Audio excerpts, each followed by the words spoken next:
There's such a look of confusion on my face.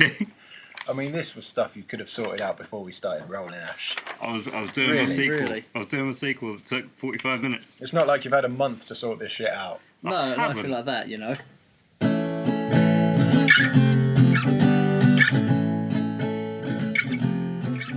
Hello everyone, and welcome back to Full Starts, the podcast where we talk about films that could have been something and weren't. Today, I'm joined on my left by Lewis, Hello, that is me. and on my right by Daniel. Hi there, I'm holding up your cue cards so you can read this. Thank you, Danny. Thumbs up for you. Do we have any addendums this month? No addendums that have been brought to my attention, no. No, I can't think of anything. I think all of our information from last month was spot on. I think so. No one's corrected us. No. Yeah, tell us who won the poll from the last time. Lewis won the poll. Yes, he did. That's right, Lewis won. Even though I thought I had the better idea. I've got to win one of these, right? Well, Wow, I'm his- so disappointed that I've not won one of the two that we've run so far. Yeah, well, I want at least one of them. I didn't want one of you to win.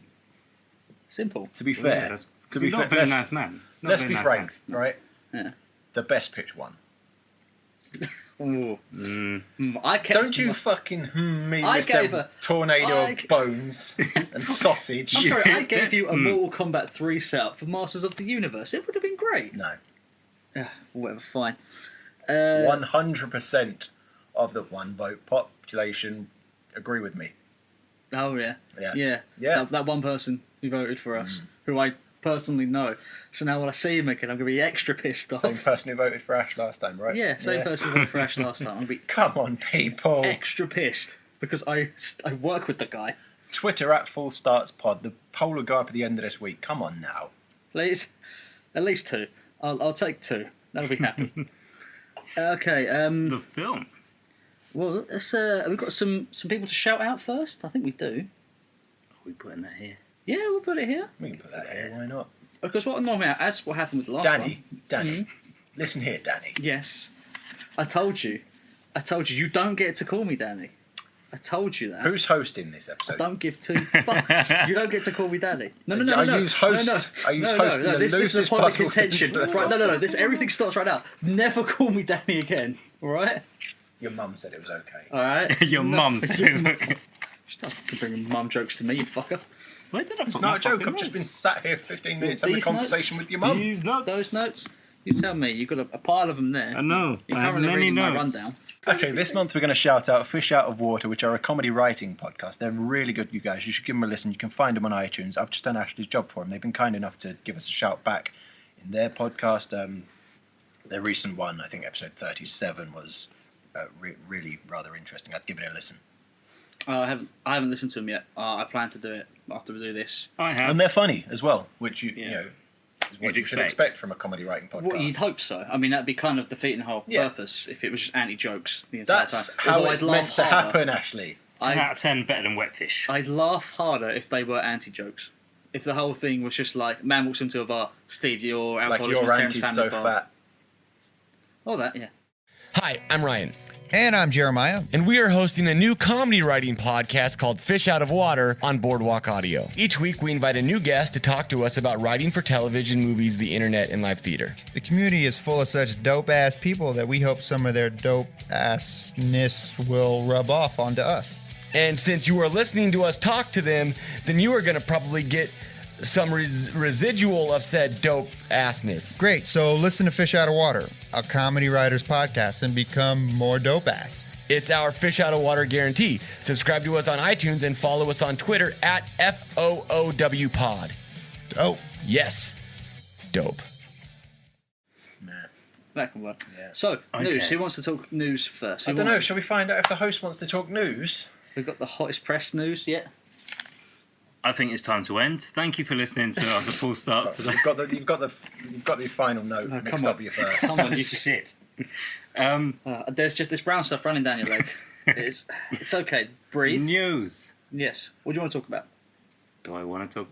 I'm gonna have to bring up the fact that there is a new Doctor in the Doctor Who franchise. Okay. Oh, no way, really, is there? I've heard not a jot about it. Really? You've not heard? I mean, it's been quiet on the internet. Yeah, no, You know, I'm you know. surprised at how... There are no fucktards, been... Yeah, I mean, the internet are usually quite vocal about something like this, and I'm Yeah, surprised yeah, at no, how quiet they've been. No piss boys. No, not No, a single talking piss boy in sight. No.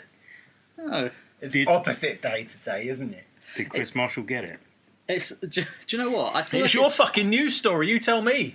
I feel like the same people Chris who are Marshall complaining... is now the new Doctor Who. Oh, My tell me. news. Can we fact check that? True. Somebody want to fact check that? Yeah, sure. We don't have the internet out here. No, it's some woman who wasn't in the running initially. Jodie Whittaker, She's in Broadchurch. some She's very ITV thing that Broadchurch. some people watch. You're doing this on purpose, aren't you? You're doing this on purpose. I can tell. I'm gonna take your fucking life by the end of this episode. Because Moffat's gone, right? And there's new Broadchurchy man's coming. Chris Chinball. Chimballs. So Chimballs is coming, and it's like, right, Broadchurch is good. People like that. Doctor Who's like ratings are plummeting forever. They're not plummeting, No, are they? they're they're not not doing plummeting. well. They're not doing well. In an age where people don't watch live TV anymore, like as it is broadcast TV. No, these are rates that include catch up.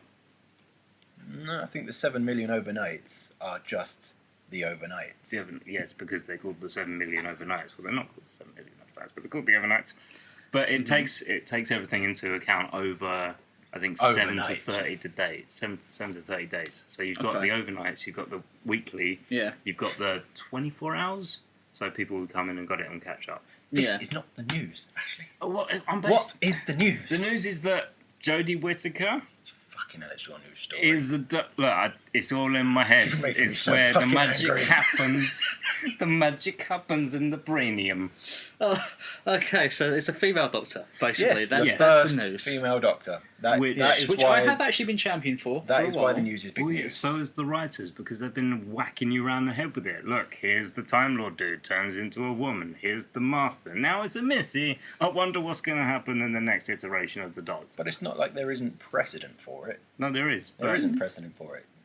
There is precedent for it, even. There is, but they've also just whacked us around the head with it these last 2 seasons.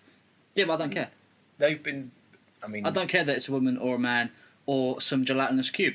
No. Like, I want No. to preface this right now. I don't give a flying fuck who plays Doctor Who. I'm with you on that. Really, what gender, colour, Jodie species? Whittaker, Beth Latimer, Yeah, is a fantastic actress. yeah, she's great. I really, she's great casting, and I really, really like Doctor Who, and they've not been building up for just 2 series. Fucking Chris Eccleston was like, I could come back with 2 heads. Imagine me with 2 heads or no head. Time Lords can change their physical appearance. Time Lords have been known to change race. At one point in one of the old ones, the Master, he becomes back as just like a monster, I think. Yeah. So I mean, Believe so. Oh, is that a legit thing they can do, or is that a abnormality? I don't actually. Was that know. the one where they tried to bring him Matt back? Smith said he could come back as a dog if he wanted to. Yeah. So I think it's. Yeah, but I don't that's know. just, Here's- They're that's just saying shapeshifters, stuff. and the That's- internet is full of whiny little piss boys. Then why do we go to Gallifrey and it's full of humanoids? Because budget. Yeah. Oh, don't give me that. Because These Gallifrey's are the right next to people. Earth. These are the people To that put bust up away. Mark Gatiss' head on some Scorpion King motherfucker, and they're like, "Yeah, Are you saying? CGI. Are you saying Dwayne the Rock Johnson is a Time Lord, I've and never, that's why I've never the heard. Scorpion King is an okay film? I've never heard of this man, Dwayne the Rock Johnson. Have you not? No. He's Well, the future president of the United States of America. Probably. I mean, I could live with that. No, I fell off the Doctor Who bandwagon years ago. I know you did. It And doesn't I stop try- you watching about it and fucking moaning every So Saturday, yeah, every has now it? and again I go, okay, maybe I'm just not giving it a fair rub, and I come back to it and go, nope, still hate it. Yeah. So was it Matt Smith? I think it was Matt Smith because I used to watch the old ones. I thought they were quite cool. The lady with the bat, whose name suddenly escapes me right now. I want to say, How old are we talking? What old? I mean, we're talking back when sort of you had the really saturated colour in your television. So That makes back when K9 was a thing, Right. when he first came on the Oh scene. yeah, David Tennant. Yeah. And then obviously it was gone. Then I came back and tried it with Christopher Eccleston. Didn't really like him. I tried with David Tennant. Thought, yeah, he's pretty good. I thought the writing was good enough there that I was at least enjoying it. Then I tried Matt Smith, and I thought he's good, but the writing is just going down. This is all personal opinion. And every now and again, I try and come back to it, and it's still not there for me yet. In terms of characteristics and attitude, what would you want your perfect Doctor to be? I just don't want them to constantly break the rules. Like, they set rules and then they break them. It's the same issue I kind of have with a lot of... Star Trek principle. Yeah, it's the same issue I have with... I love Star Trek, but I have the same issue where, you know, we've got the Prime Directive and we can never break it, except for this one time we're going to just break it, like, in half, cleanly. In every episode. Not every They episode. never adhere to the Prime Directive. It's not every episode, because a lot of episodes are just them farting around doing nothing, which is nice, really, when you just want to relax. But yeah, I just find Doctor Who has such a kind of a, I don't know, maybe a smugness about the whole breaking their rules and then rubbing it in your face. And I'm bored of the same character all the way through. Oh, he doesn't touch guns, or he has to find... Except when he does, and has, and shot people with them in the past. But carry on. When was the last time he shot someone? I don't fucking know, there's like 500 or 800 episodes. Yeah, so when was the last time he shot someone? See, the thing is, though, I don't mind that. 1976. I want the War Doctor. Why did they bring John Hurt here and go, this is what he could be, and then get rid of him in a single episode? Yeah. Because that was the 50th anniversary special, and they had to do something special. They had to do something Give me special, another and then they've gone, everything else is shit. I tell you what, give me a small, like, 6-episode series of John Hurt as the Doctor. Listen to the Big Finish audio series. I think there's a War Doctor audio series there. Cool, I'll have to look at that. They do some great work on Big Finish. But I think we always gets away from the fact that it doesn't matter that it's a woman. We've just spent X amount of time talking about Doctor Who. We don't care. It doesn't matter that it's a female. It's a lady. And for the sake of balance, I really like Doctor Who, and I think Moffat is better than Russell T Davies. Suck it. I think they're both shit piles. Okay, like I said, I've Equally left nice shit piles. I've left that train, and I'm gonna put out assumption if you're complaining about the Doctor being female and you're listening to this, I assume you're the same person who bitched and moaned about Wolfenstein being about shooting Nazis. In which case, don't really need you listening. I don't know who No. bitched about that, but all right. Oh, Shall did we you move not? on to your news? No. Move on to your news because we're already like fucking hours deep into this. Can I tell you Yeah, my news about Wolfenstein? Furious enough as it is. Lot of our games. Okay, so mine was about the Batman script. So you all know, like the Bortman or Batfleck, whatever you want to call it. His Batman movie, like, it's been going through some turbulence. He stepped down from directing. He being Ben Affleck. Yep. And now his script isn't being used. Correct. The new director, come on. Matt Reeves. Thank you. Name forgot to write down. Oh, it's almost as if you're unprepared for this news, Dan. Oh, really? Because the new director, he wants to make it more of a film noir thing. You see how I did my research? No. Which would be... No, because you didn't have his name. Good job there's someone here who knows his shit, isn't there? Fucking His hell. name is Well, new no. director. Like, I'm sorry, I'll give him more than he is. Go on. So, I don't know, I kind of like that aspect, because we haven't really seen a real detective side to Batman yet. You know? You didn't really get it in any of Christopher Nolan's ones. No. You know, you got him shooting a bunch of bricks with a minigun and then, you know, matching the hole. And science suddenly made a fingerprint appear. Yep. And, like, so it'd be really nice to get, like, if he does it like the Long Halloween, I think that'd be quite cool. There's a fair amount of detective work in that comic. Yes, there is. Yeah. So I, as much as I'm sitting there going, this could be a massive train wreck, which all the signs are pointing for, I still kind of like the idea of a noir Batman, of more of a just detective, you know, solving a crime. Is this a standalone, or will it directly follow the Justice League? It's following into the Justice League stuff. Following Following from it. Right. It's a part of the JLA stuff. I think it's Matt Reeves who's the new director. I believe, if I'm right, he's penning the script with Jeff Johns, who is sort of the current showrunner, like the Kevin Feige of the DCU, DC Cinematic who Universe. they've been needing desperately. Yes, well, I mean, the first film with Jeff Johns as the head honcho was Wonder Woman. Wonder Woman was great, as we discussed previously. Yep. Yeah. So it's Matt Reeves, Jeff Johns, who also comic book writer many years now. They're writing the script together. Matt Reeves directing it. Matt Reeves, I don't think has ever made a bad film. He's done the 2 Apes movies. He's did the remake. I always get the names confused. Which 2 Apes movies did he do? Dawn and War. Okay, so he Neither actually of did which are a my bad favourite movie. Apes movie. Well, there you go. The best one. He did Let the Right One In or Let Me In. I forget. I always get the names confused. But he did the American remake of that. Oh, Which was, okay. It was fine. It wasn't It's a fine. bad film. It's not a bad film until you go and watch the It's original. not and the you Old Boy go, remake. Okay. So yeah, looking forward to it. It seems like they're doing a lot of course correction. At Yes. DC. I'm kind of wondering though, like, is this course correction going to veer it all off a cliff? Because like Batman right now, it just kind of seems like that movie's falling apart. Well, Batman in general has kind of died a death, I think. Leave him Yeah. alone for a bit. Reboot him in 10, 20 years. Well, what have they got on the slate? We've just had Wonder Woman, which was great. They've got Yeah. Justice League, which Yeah. most predominantly a Zack Snyder movie.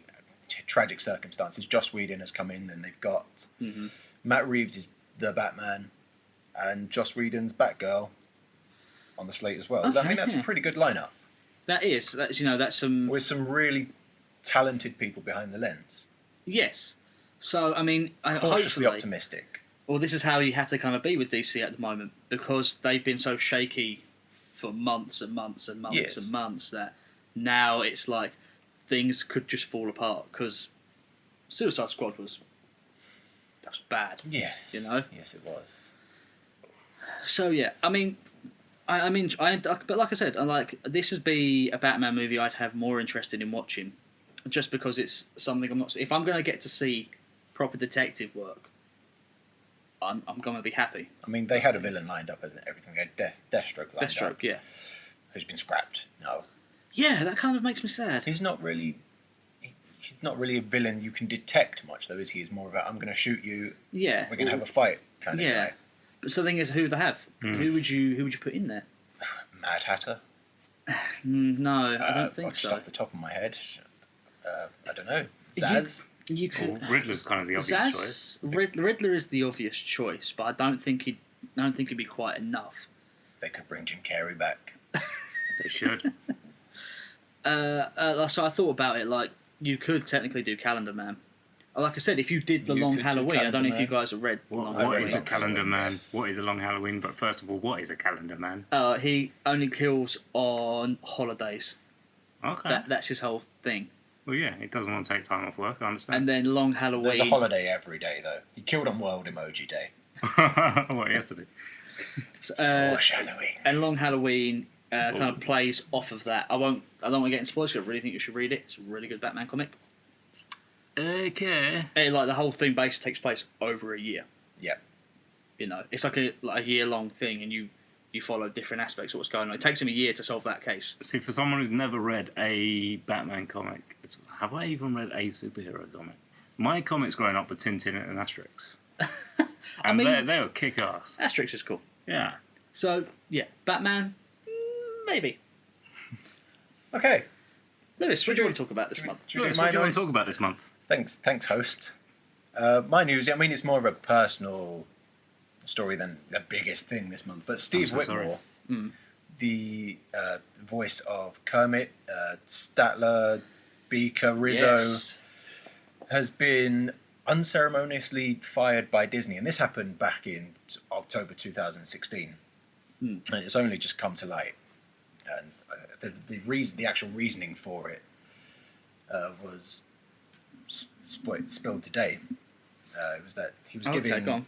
giving Disney and ABC, he was giving them unwanted notes on the ABC Muppet Show that aired last year, Yeah. and they deemed it unacceptable business conduct and shit-canned him. I mean, the note, there was one specific note cited in the news story that I read, and it was there was a scene where Kermit's explaining to Robin, his little nephew, Yeah. about why Kermit and Miss Piggy broke up. Okay. Mm-hmm. Which I still don't like. No, I don't like it either. They've since got back, is that right? Well, they get back at the end of the series, Right, spoilers. okay. But in the scene, in the show, Kermit sort of flat out lies to Robin about the breakup. And Steve Whitmore, the voice of Kermit, for 27 years, the man who has inhabited this fucking puppet for 27 years, Yeah. doesn't think that's how Kermit would act. He would, he'd say something along the lines of, "Oh, it doesn't mean we don't care about you." He says Kermit is too compassionate a frog to spare Robin's feelings, and he's right. Yeah, he's absolutely right. If it's stuff like that they fired him over, then that's not cool. That's not on. No, well, I mean, Whitmore has uncalled been for. with the Muppets since the start, since like 1978, I think. He played Kermit right up until the end of the ABC series, which is mediocre at best. So, if a man who has been with the Muppets since the beginning, who's played Kermit for 27 years, He knows the gives character. you a note, fucking listen. I mean, yeah, he knows that character better than anyone. He knows what he's talking about Yeah. with that character. Because he kind of is the character at this point. Yeah, at this point, that's his role. It's Well, like, I'm 27 years old. Steve Whitmore is my Kermit. I grew up on the Brian Henson films and Yeah. the Muppet Treasure Island, Muppet yeah, Christmas we Carol. all did. He's They- your compassionate frog.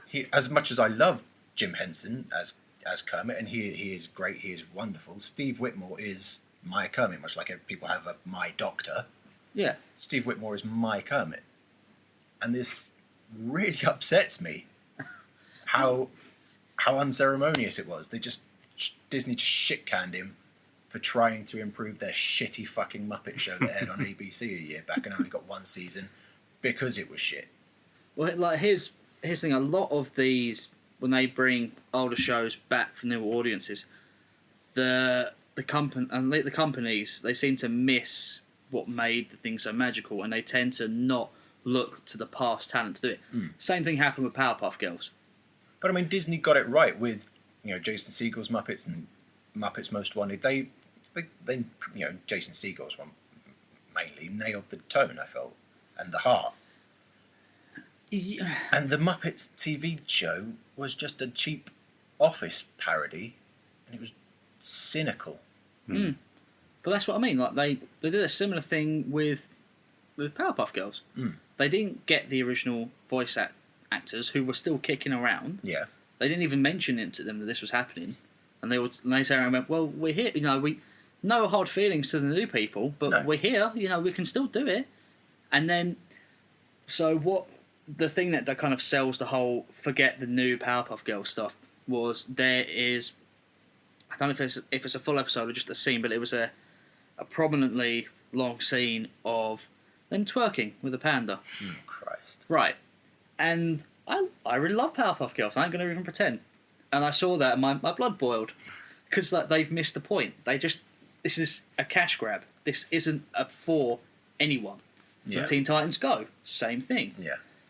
Well, we know who's Keep missing replacing Whitmore as Kermit. Okay, who they we got? know that already. It's Matt Vogel, who, I mean, he's been with the Muppets. He's been with the Tenton Workshop since '96, I think. He was the voice of Constantine, the Okay. world's most dangerous frog in Muppets Most Wanted. Ah, yeah. I've not heard his Kermit yet. I think the first video of him as Kermit is going up on YouTube possibly sometime this week, which is Okay. commencing July 17th, 2017. So look out for that. He's the current voice of Big Bird.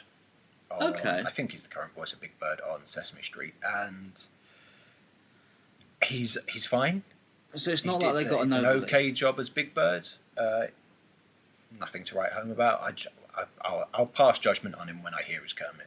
Yeah. Okay. So they've got someone who's In the family. in the yeah. family. At the very least, there's that. So there's at least some saving grace to this man just getting fired for no It's reason.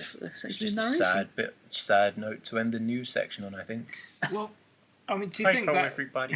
do you think that is just the sole reason for it? Because it seems like for that to be the melting point, there has to be something before that building up to it. Well, he's been giving unwanted notes for years. Oh, so he's been warned about it. He has been warned about the conduct before.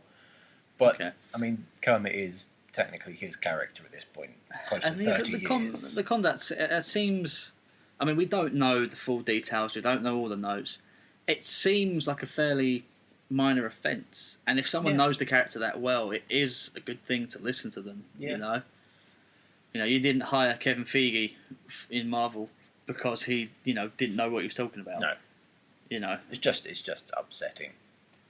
Well, here's hoping that the guy taking over Kermit does a good job. Yeah, I mean, I wish him luck. I'm Yeah. just sad for Steve Whitmore, and I'd like to. Sad feelings for I'll Whitmore. be No- following him, seeing what he does next. Yeah, no hard feelings for the guy taking over Kermit. Maybe he'll go on to that Brian Henson Happy Time Murders thing. Voice some puppets there. That'd Do be the puppets there. That'd be nice. Is that That'd be still good. going ahead? Yeah, Wasn't it's it? still going ahead. Blocking the road. No, it's going ahead. Okay, cool. Awesome. Right, let's talk about new release. New release. Okay, then the release. What did we go see this month, Ash? We went to see Baby Driver, Yes, we did. Yes, we did. and it was a film. It was great, guys. I'll give it like, okay, so Are we doing numbers? preferences, if we're doing numbers, as much as I keep doing numbers, it is a very convenient way to Love score numbers. something. You're a number slut. I love him a bank It's account. my favourite CBB show. Number slot. I think anything, That's number slot. personally, anything 6 and above is a good film. You know? As a film, I'd say you'd 6 be is middle of fine. the road. So would I. See, no, because I'd say 5-4, personally, 5-4, middle of the road. 3-2-1 is when you get into the worst. See, This is how numbers work, though. But again, 4 I is don't- below average because 5 is the average of 10. But again, like, because there are so many movies that sit in that 8-7 range, you know, that it becomes Name kind 8 or 7 of, what a movie that's that fit in the 8 or 7 range. okay. Okay, you want me to name 8 or 7 movies that I've seen that fit in the 8 or 7 range? Within the last 8 or 7 months. Do you know what I'm going to do? I'm going to pause that there. I'm going to edit in movies. I'm going to make you look like a fool. Okay, well, so leaving numbers aside, I thought it was alright. I don't regret seeing this film. You shouldn't. I wouldn't pay to see it again. But You should. Yeah, there we go. That's but if right. it was on Good. TV, I'd watch it. No, so Danny and I went to see it together. I'm fucking warning you right now. So well, we can cut that for you, my friend Dan. Warning you. You're going to die before the end of this podcast. Okay. Blood will be spilled. Dan and I went to see this film together, Mhm. and we had a great time. And had a great he time. professed his love to me, and he'll never kill me or hurt me in any way. We'll see. I'm a very angry man. But basically, I think so. I didn't really ask you about this, but when we got up to leave, I think there was just a general feeling from the whole sort of auditorium, the cinema room, Yeah. the The screening. screening, where everyone just kind of got up and went, "Yeah, it was a film. That happened." There was no usual sitting in the seat going, "Okay, well, that was cool. What did you think about that?" It was just no up, done. That's why you go to an empty cinema like I do. And you're the only one clapping and Correct, because then I can form my own Yeah. opinions and not be swayed by a feeling of an audience. Okay, so This I film like. was hang on. fucking great. That's the point of audiences to No. give their reaction. Of It's us. not to In numbers. sway your What are thoughts we- on it. what It are we didn't doing sway. No, it here? was right at the very end. It was right at the very end. It was kind of the litmus test of the room. Yeah, and it and went- just at the end, it just kind of everyone felt kind of quiet. Like, okay, I've seen this. I go home orderly. Well, you There was see, no chatter I think afterwards about it. I think what might have happened there is a lot of people were possibly duped by the marketing for this film. I think I can give you that. They make it look like a much more high octane film. They in the make marketing. it look like a flat out, high action, Fast and Like a Furious Statham style film. comedy. Yeah, they And kind of make it it's like a not a statement. comedy. It's if anything, it's a thriller. Well, no, I think there's definitely There's comedy comedic elements Yes. in there, but it's if it's going to lean into one genre, it's a thriller. It's not an action film. Yeah, I can give you that. It's a thriller. John Hamm stole the show, Yes, but he always does. I want to talk about this because I usually have trouble seeing past John Hamm. Like Yes. if John Hamm's in a film, I can't see the character. I see, I know it's John Hamm. I like John Hamm. Yeah. John Hamm could have been John Hamm, isn't he? If you took out John Hamm, would it still be, as kind of my favourite quote from that day, a waste of Spacey? Because he did very little in that film. It was a waste of Spacey. It wasn't a waste of Spacey. It was a Spacey complete was waste of fantastic. Spacey, and he changes his character in the last 5 minutes. No. No, he doesn't. He does. Okay, He's like, so- I'm a bad man. I will chop Shall your we get kneecaps hold on, off." Shall we get into spoiler territory now? Yes. Then? Okay. Oh, if you listen to this, there's You're a fucking spoilers. idiot. Okay. Fuck Well, off. no, because I have to now tell you all. Okay. So if you don't want any spoilers, skip to 4607. spoil time. Yeah, Spacey, he's a plot dump, really. That's all his character is in Yep. that film. He's just there to give you Because he's exposition. and that's planning it. the heists. Yeah, but okay, so the clunkiest bit of dialogue I found in that film was he's sitting there going, "Oh, let me tell you baby's backstory. Here's everything about him that makes him awesomest and the best driver ever." Yep. I thought, okay, you can handle that so much better. I mean, they showed you already why he's a good driver. You don't really need to be told, you know. And there's smoother ways to handle, like, you know, you still owe me for stealing my car. You know, there are smoother ways to handle that. There was a lot of rather in than your just like, face. he's the best thing. He was the ghost of '87 or whatever the Yeah, hell yeah. that is. Here's the thing: every film has to have exposition. Yeah, but it can be handled well. And this was just a bit in your face. Even to But the point of... even if the writing, even clunky writing in any Edgar Wright film is better than good writing in anywhere else. Ooh. Yes. No, because I Hang felt. on. Do you know what it felt like I'm to going me? to draw upon that. Do you know what it felt like to me? It Edgar, felt can like, you feel my tongue up your ass? Do Can you know you? what it felt like to me? Because I don't hate. Like, it's going to make it sound like I hate Edgar Wright as a director. I think he's great. It's wonderful. He's wonderful. He's done lots of good stuff. I have lots of goodwill for the man. It felt like they forgot to explain to you why you should care about Baby. So, like, okay, here's just a chunk of dialogue to explain him. There. No, if anything, Put they it went out there. their way to make you not care about him. The first 10, 20 minutes, this is him walking down the street, barging into people. He's completely inconsiderate cunt. He doesn't care about anything. He's just walking into the street, doesn't look where he's going. People might run him over. That's on their conscience. Yeah. And then he's going to spill For coffee. a on great driver, you think he'd be a bit more aware of the You'd road. think But so. but he doesn't care though, does he? He's got a No, he doesn't. shit He's life. a dick. There's I two mean- things that he cares about in life, and that's Joe and when he meets her, Aladdin's Deborah. got a shit life. He cares about everyone. And It's he's- not. We didn't watch Aladdin though, did we? But that's kind of... Aladdin and Baby Driver are different characters, aren't they? Very, very different films. Baby Driver got on the carpet and just zoomed up Okay, down so I Agrabah. want to talk about sort of that opening bit where he's walking around and they've got all the musical cues and the words and all that. It's like, Yeah. Lazy. very cute. It's a cute thing to do. It's the most Edgar Wright scene in this film. Yeah. I dislike it because all throughout this film, even the gunfights, and this actually kind of really bugs me about the gunfights, so they're all set to the music when they're firing. The entire film is set to the music. I know, It's It's by the four by point of four. the film. but Yeah. you wouldn't have... Like, it seems so clunky when they're like, dun dun dun dun dun dun dun dun. It's like, that sounds, when you hear that coming through for a firearm, great. at the end, when John Hamm's firing away, it's like to the beat of the music. It's a cool thing, if used sparingly, but it's like, the entire time it gets to a point where like, okay, this is a bit much. You're kind of like pushing this too far. But the entire conceit of the film is that it is set to the music. That is the point of the movie. What's he doing? What's he doing, Dan? I don't know. I'm scared. He's in Sport 4, so I don't know what he's doing. I was just looking up the track list. I mean, it's a good track list. There's good music. It's a great soundtrack. It's a word of warning before seeing this film. Don't drive to the cinema like I did. Don't listen to the soundtrack while driving. I drive either a estate car or a 7-seater, neither of which handle as well as any of Baby's cars in Oh, this but they're film. robust in case you need to drive the pigs off the road. They are robust, but they do 0 to 70 in about 12 seconds. Did Yeah. you bring your Mike Myers mask as well? That was fun.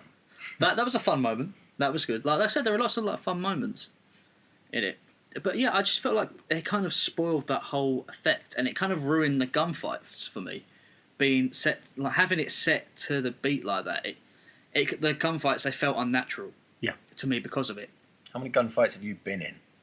How many gunfights have I watched on the cinema? You mean lots, lots and lots and lots. None of which are natural. Well, yeah, no gunfight's natural. Of course, You know what I fucking mean. God, we are salty today. We are so salty today. I want to point out Griff's last words. Griff's is Shane from The Walking Dead. What's his Punisher. name? John Yes. Bernthal. Punisher. Last words: if you don't Don't see me, I'm dead. Yes, We great. don't see him again. Yeah.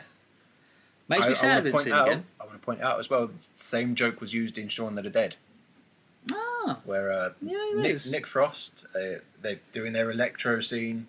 They're in their little dance. Peter Serafinowicz comes down the stairs, yeah. throws the record out, storms off upstairs. Nick Frost, if I Next time I see him, he's dead. Next time we see Peter Serafinowicz, he's in the shower. There's a zombie. We don't use that word. We're not using the Z word. That was a nice touch. I was sad that the Punisher wasn't in it more because I like him. I like him as an actor. He's fun. He is fun. Like I said, John Hamm, he steals the show. Yeah, like I kind of really like him and kind of whatever he does. It's hard not to enjoy him when he's on screen. John Hamm was surprisingly scary. Yes. In the final act of this film. He gets terrifying. That red light under, like, just illuminating his face. The haircut as well actually really helped him. Yeah. I think that haircut helped him make him look like a complete psycho. I think the scariest thing that John Hamm does in this film is he's in the diner. Yep. Mouthing along to Barry White. I can't listen to Barry White anymore without, in my mind's eye, seeing John Hamm. How am I going to make love again? I'm sure you'll find John Hamm. John Hamm is already in my mind's eye when I'm making love anyway. And now it's different. Like, okay, weakest person I thought was Jamie Foxx. No. Really, because I thought his character was a bit much. Bats. But he's Bats. He's batshit crazy. That is. Oh, what's the thing about the fucking names? Yeah, I get it. They're code names, Ashley. No. They're code names. No, because they make the reveal such a big thing. They make it, hey, your name is Leon. Oh, fuck. He doesn't make it a big thing. He's like, don't talk to me like that, Leon. And then he carries on with his life. The worst thing was the last 2 minutes. It was like, oh, and isn't it funny when I found out that your name was Miles? None of which are big things. They're just... No, they are. They are because they're not. They do. It's not like... I'm so high-pitched. You're finally showing on the actual thing, though. At least I'm picking you up on the mics. Yeah. That's good. Oh, good. That's a good thing. No, I out of everyone there, I felt like his character was the most forced, and this includes Flea, by the way, who I spotted. Yeah, who was right there, and literally when it came to Flea, I was like, really? No. Flea's in this film? Was he No-Nose? Who was he? He was No-Nose. Yeah. He was No-Nose. How'd he lose his nose? That's no one knows. That's a no-nose, no-no. Exactly. Yeah, writing is so good. Even with him, I thought Jamie Foxx, like, I don't think he's a bad actor. I just thought his character was a bit much in this film, to be honest. He's a very versatile actor. That's why I like him. He is versatile. I just don't think he was used fully in this film, to be honest. And I don't think anyone was. I think he could have been more sparing. I mean, if he wanted to get across that he was crazy kooky, maybe don't do the Joker. Maybe just have it a bit more silent. You know, because he was essentially... That character was essentially the Joker. Again. What Joker? So I don't need... Like, every bad guy up for a while after The Dark Knight was the Joker, and it's a bit... Yeah, okay, I get it. I get it. I find it hard to believe he's like that character's real and alive and a person when I'm just seeing a portrayal of something we've already seen before. You know what I mean? Still not sure I'm agreeing. That's fine. That's fine. You don't have to agree. I want to make sure that people, if you do get a chance to see this film in the cinema, I mean, it may have left the cinema by the time this goes out, but if you do ever get a chance, you need to see it in a screen where the audio is you need good properly balanced. Properly balanced. This. Yeah, I saw it. I've seen it twice. Once. The Brighton Rock, Queen's Brighton Rock, is built up. It's Chekhov's Queen, Chekhov's glam rock. Yeah. It's placed there, and you know it's going to come back at the end, and it does at the end. John Hamm is ramming Ansel Elgort, whatever his fucking name is, Star Wars character name. Han Solo. And you can barely hear Brighton Rock. Yeah. And then I saw it the second time, where it's clearly been properly mixed, and everything was fantastic. The music choices are great. What I find weird is the musical the choice of musical technology in the film. Okay, so he's really big into his music. Yeah. Okay, cool. Fine with that. Why was he using iPod headphones? If he's that into his music, and our friend pointed this out to me, and then when I actually saw it, I was like, no, he's got a really good point. Product placement. Because he was, product placement at the end of the day. But if he's Edgar Wright's actual reasoning behind this was that he was boosting cars in the early 2000s as a kid. So he's stealing things that were in the glove box, which were iPods and sunglasses. Okay, right. I missed that, because if someone who is that into the music, they wouldn't be grabbing a pair of iPhone iPod headphones, maybe even something like Sennheisers or something of higher caliber. I've put this question out there. Mhm. I've tweeted it to Edgar Wright. I've tweeted it to Ansel Elgort. I've put it out there. No one's been able to answer it for me. Okay. Baby loves music, Yes. but he's a criminal. He has Yeah. like 12, 20 iPods, Yeah. all filled with music. He must have close to 30,000 plus songs. Probably something like that. Yeah. Has he paid for them all? Because he's only taking a small percentage each Well, time, no- and he's putting it under the Again, floorboards. here's the thing. Or is he a pirate? No, because he He may pays not. for vinyls, right? This is another thing. So he's got all this musical technology in his room. Okay, fine. I get it. He's into his music. You kind of Devil behind the wheel. hammering that point home. Fine. He's got vinyls and then he's got iPods. Why miss the CD part again? Because if he's really into his music, he'll know that CDs can hold vastly more information of a song, more of the ones and the zeros, like more of your high ends, more of your lows, and therefore you'd get a better sound quality than you would out of a vinyl. But still, he's going out and buying vinyl. He's going to vinyl stores, and it makes it look like hipster. Really? Because Vinyl has made a massive comeback. You must have seen it. oh yeah, You've I've got I've got some. A lot There's of been my an awakening. A lot Have of the you vinyl felt stuff it? I've got is Have you felt the soundtrack stuff, vibration? bizarrely. Like, I've got the Batman, I've got the old Adam West Batman soundtrack Well, tell me all. upstairs, which is, a nice thing. But they're like a novelty piece. They're, okay, I've got a pie, let me put on something a bit novel, I'll put vinyl on. And some people say, the sound's better because it's warmer and it's, okay, you're kind of playing it up in your own head for the warmer sound. And people like that scratch noise you get from the records. Yeah. Yeah. Which, it's a nice little effect in its use, but for someone that into his music, he would have CDs, and he would listen to them, really, surely. But I here's the think thing. you just have a boombox, but it just take two boomboxes, but he just takes. So when he's carrying the coffee, he can be more of a dick. How does he drive then? Without box the in the back boomboxes, seat. Jamie Foxx carries them for him. Oh, good, right. Every Here's the car he thing. jacks, he can plug his doesn't iPod into use as well. CDs because even the best non-skip portable CD player skips when you're having a foot chase. Yeah. Yeah, they were always never played very well. Which brings me on to the foot chase. How good was that? The end. Okay, I did actually like this end. Like, you see it coming a mile off because he goes, remember how I never do a job with the same people twice? It's Yep. like, I know what's happening now. Like, at the end scene, doesn't matter what happens, you've told me everything from that one moment. I did like how they killed Jamie Foxx. Yeah. I like how they just speared him with a bunch Yeah. of rebar. I thought that was cool. And then, that running, chasing scene was also very good. So good. I Yeah. hated how they killed Waste of Spacey. Because he goes, Shot him "Ah, and run him over. love is a good thing. Let's save you two because you two are the main characters." Yeah, something And- he gives a shit about Baby. Yeah.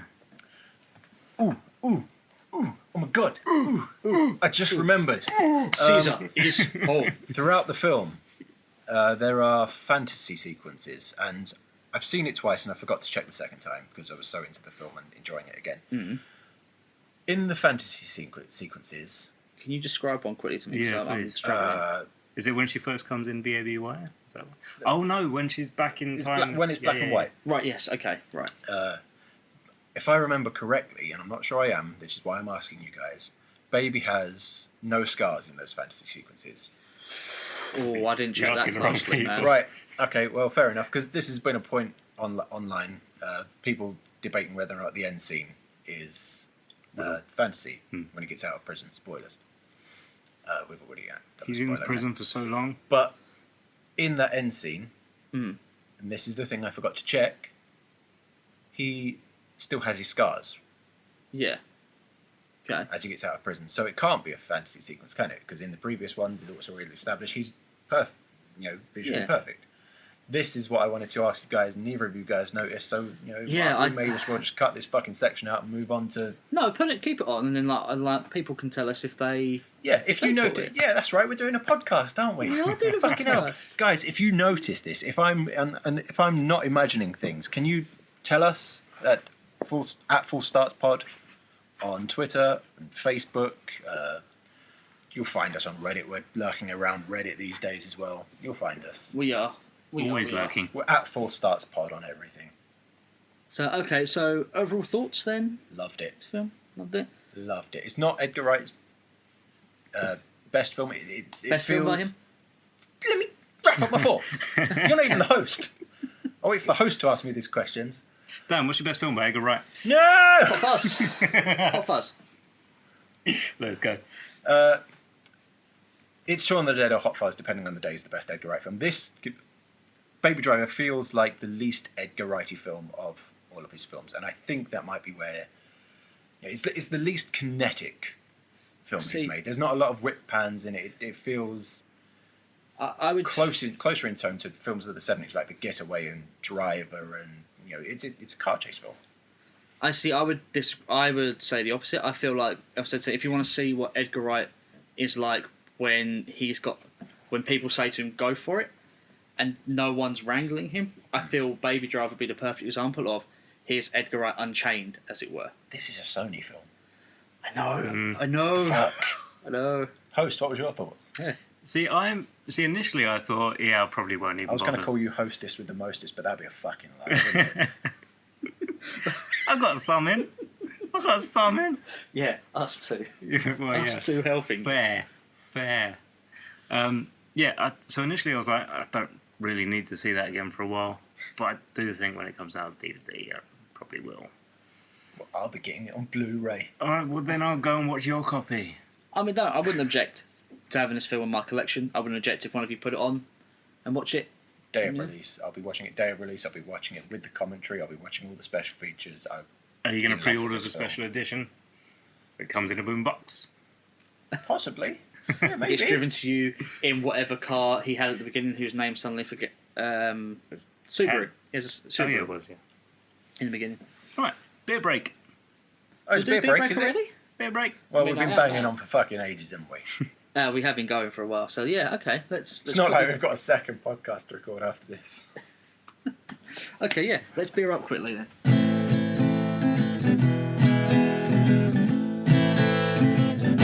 Okay. Okay. So we're back from grabbing our beers. Dan, shut up! You're forgetting that we've got a sponsor to thank. Oh, for fuck. Every time. Sponsors. Are we back go in on then. recording, are we? I'm still texting over here. Yeah, we're back in recording. You carry on. Sorry, you can messaging your continue missus. texting while I plug our sponsor. Because... no. Oh, Okay. so good you chose. What a great sponsor. Yeah, our sponsoring is... sponsoring? Fuck Good yeah. sponsoring. Yeah, what is your sponsoring, Ash? Tell us what you were sponsoring. I'll stick to the script, I think. Hey, do you want to hear about our sponsor? For over 200,000 titles read to you by professionally handpicked owls, you need Audible. Yeah. Sign up today for your free trial by using our unique code. That's uppercase 4, lowercase 7, the number Q, and a picture of a duck in a sombrero. This is my joke, motherfucker. A little bit. I adapted it. This You is just changed the letters. this is a joke I'm trying to sandbag, and you two are not letting this die. I prefer their audio recording software to their book service, Do you? Audacity. Okay. Da-da-da-da-da-da.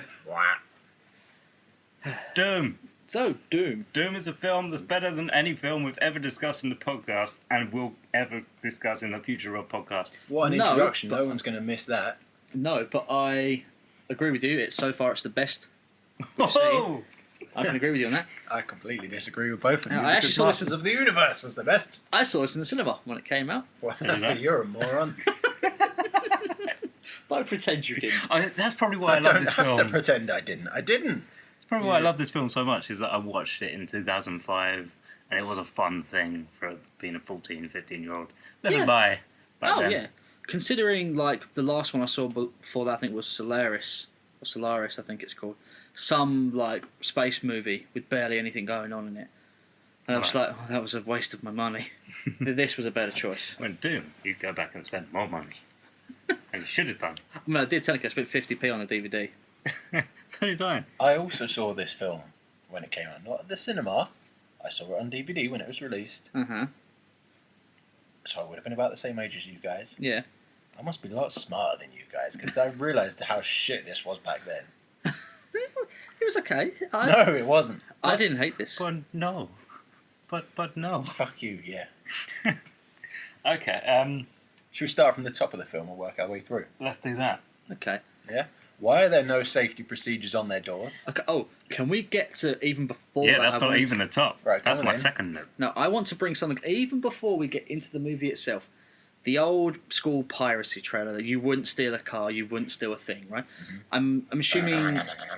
Yeah, I'm assuming enough people in the. I'm assuming. I don't know if it's outside of the UK. I think it's only UK. I think it's only just UK. the UK. So a lot of UK people know what I'm talking about. For those who don't, you can go look it up on YouTube, Or you'll be familiar with the IT crowds. or you'll be spoof of it. familiar with the IT crowd spoof of it. Very famous. You saw it on a lot of DVDs at the time. So we're watching it. I had an inkling of a memory about what this was and why this has a specific significance, and that was because, and I want to look this up, and you can go on tons of different news sites to check this. The music is stolen. Oh, yeah. They Yeah, it is. stole the music from the composer, Beautiful. and then they had to pay out a lot of money. Because that is played so many times. Yeah, because originally I think they were asked if he could just do a small thing like that, and I think it was for Cannes Film Festival, Okay. Yeah. and that's what he got paid for.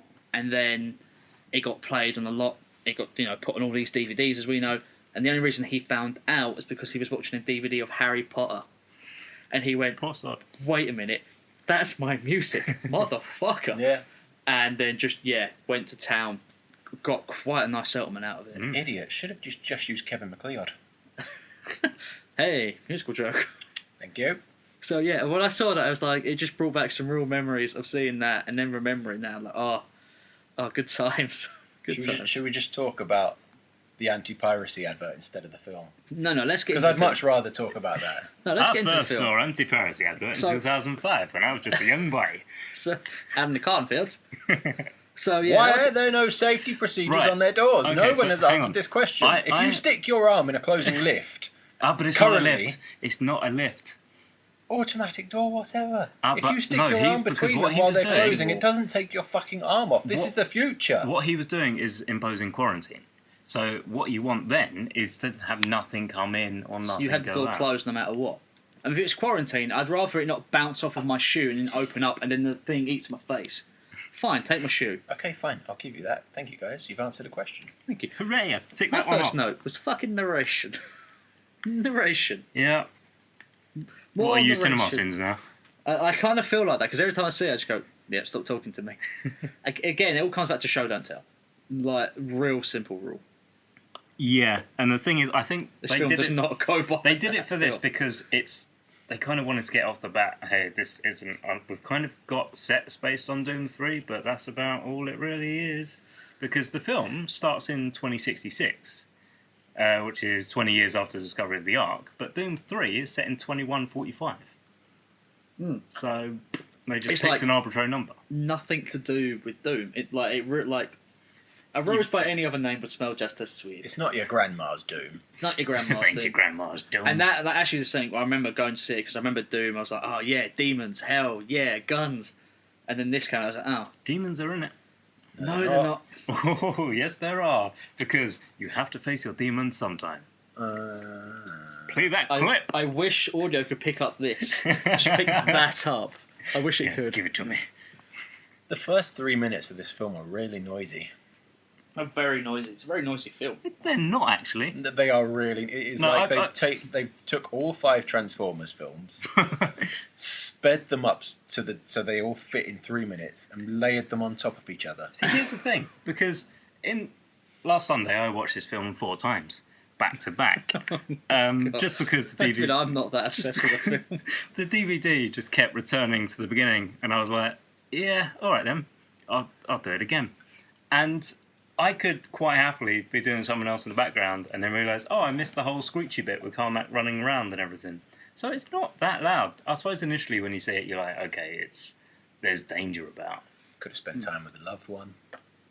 You could have done. Oh, Could have done something. I was productive busy in your writing my life. notes. Did, Remember notes? That what thing I version didn't have did at the people beginning? times. What version did people watch? Did you watch the extended version or the I watched. normal one? Don't know, I Actually, watched this it- was the I first watched it on time. digital, I don't know. This was the first time I'd watched the extended version, and it only adds maybe 3 clips.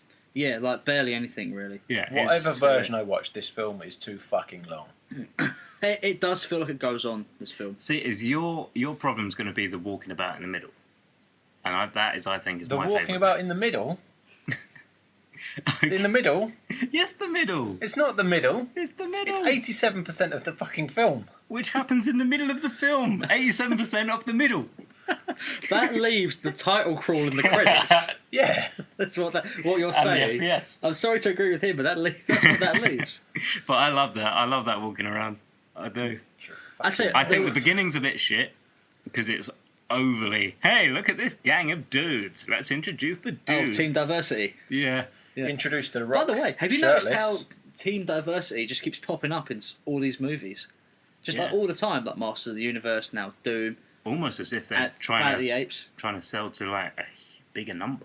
I know. Yeah. Yeah. Instead of having interesting characters, let's just have just one from every corner of the spectrum. Because now I can see myself as Destroyer.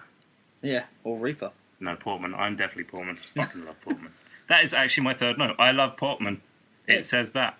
I love Portman. He has the most character and he doesn't give a shit.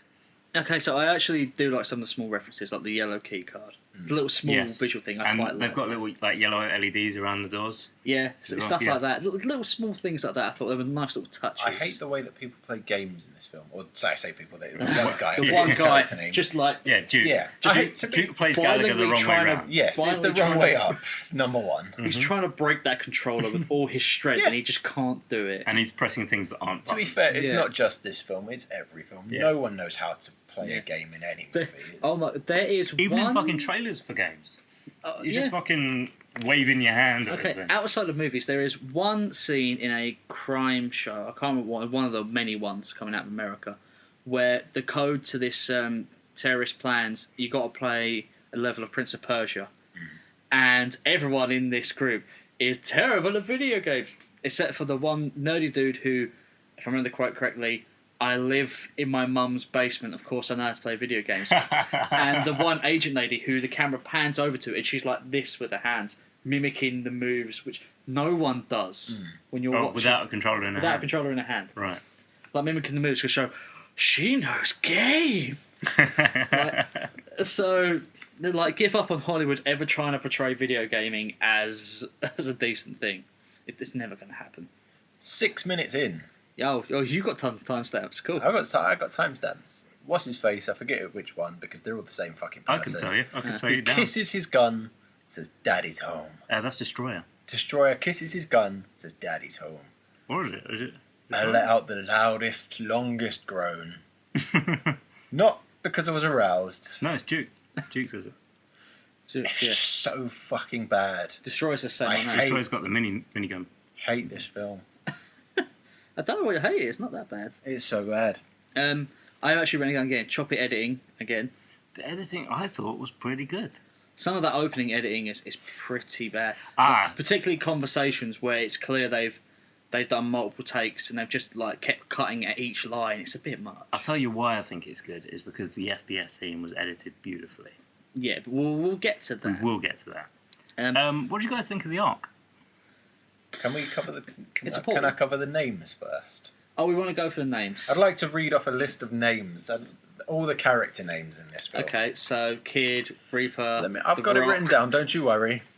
We've got in order as they're introduced. Yeah, Destroyer, Played Yeah. by Diego Mac. Alvarado. yeah. Played by Portman, Yachin. Hold on, give him a chance to tell you. Goat, the Kid, Duke, Sarge, Reaper, Abs, Explosions, Wait, what? Protein, Testicles. Okay, wait. Goat. That's the religious one, isn't it? The religious nut. Yeah. Who was the straight out? I can't remember his name, but we're just gonna go with this because I'm gonna bring this up later. Who was Captain Rapist again? Portman. Portman. Thank you. Where you going, Portman? I'm going down to El Honto. I'm gonna lock myself in a motel room with a bottle of tequila and 3 she-boys. Sick, man. Straight up, that character is a rapist. Yes. Yes. Uh, And I've made a note of this. No, even the first time I saw it, very clearly, this is what he is. Why is he on the team? I don't feel sad that he's dead. I've made a note of this, but we don't get to it for a good long while because of how many fucking notes I've made on this film. Okay, we'll get there. We'll get there. Ladies, I'm going to have to strip search you. We're under a level 5 quarantine here. We're at level 5 quarantine. Nobody goes anywhere. Ladies, we're under a level 5 quarantine, so I am just gonna have to strip search you girls. I don't think so. Hold that thought. We're under a level 5 quarantine, so I am just gonna have to strip. Foreman, Sergeant, this is Dr. Samantha Grimm. We ain't going to even need... Why did we need those opening 3 minutes where he's like locking down the facility and going into quarantine and whatnot when we see exactly what happens again on video on the the video that he records? We see it 5 minutes later when the gang arrive. And just in case you missed it the first time. It was so fucking noisy you couldn't miss it. The gang didn't see the same thing that we did, Lewis. They have to be told for the first time. But we don't need to be told as an audience. We don't need to be told for a second time. I have to defend this shit. Just cut off the first 3 minutes and you've got a more effective opening. Yeah, really. I can agree with you on that. It was As weird effective as this film can be. It was weird seeing The Rock not at like roidy levels of massiveness as he is now. Like kind of at a decent level of roidy. Let's not libel. Let's not We libel. don't know that The Rock uses steroids. No, he probably doesn't use steroids. Dan said that for comedic purposes. Yes. We don't know. I said it for all muscly people for comedic purposes. So, it's okay. Notable steroid user Dan. So, model plane. That ship when it comes in, that looks like a model plane. And I feel like they all their budget went and they just had to just do what they could with the little plane they come in on. It's a small thing, you never see it again, but still, it looks pretty You don't think they created that plane? And then they got in it and then they went to the Ark. Yeah, that's what I'm talking about. The one that went to the Ark. The one that looks like it's just like a little model ship out of the model shop. Pretty much. I know that you've made a note of this, Ash. And you've got to face your demons sometimes. You do. What's your note on that? You have to do that thing that you said. Yeah. My note on that is we're under 10 minutes in the film and I'm so fed up at these characters fucking talking. Yeah, so I've got... It's Doom. Why would you Shoot a thing. Why would you keep someone that creepy on the team? Straight away, like, why would you keep the creepiest sex pervert you could on the team? Just kill him immediately. If you have a team called the Hell Raiders... Don't tell me that's what they're called. You only see it on the bottom of the plane.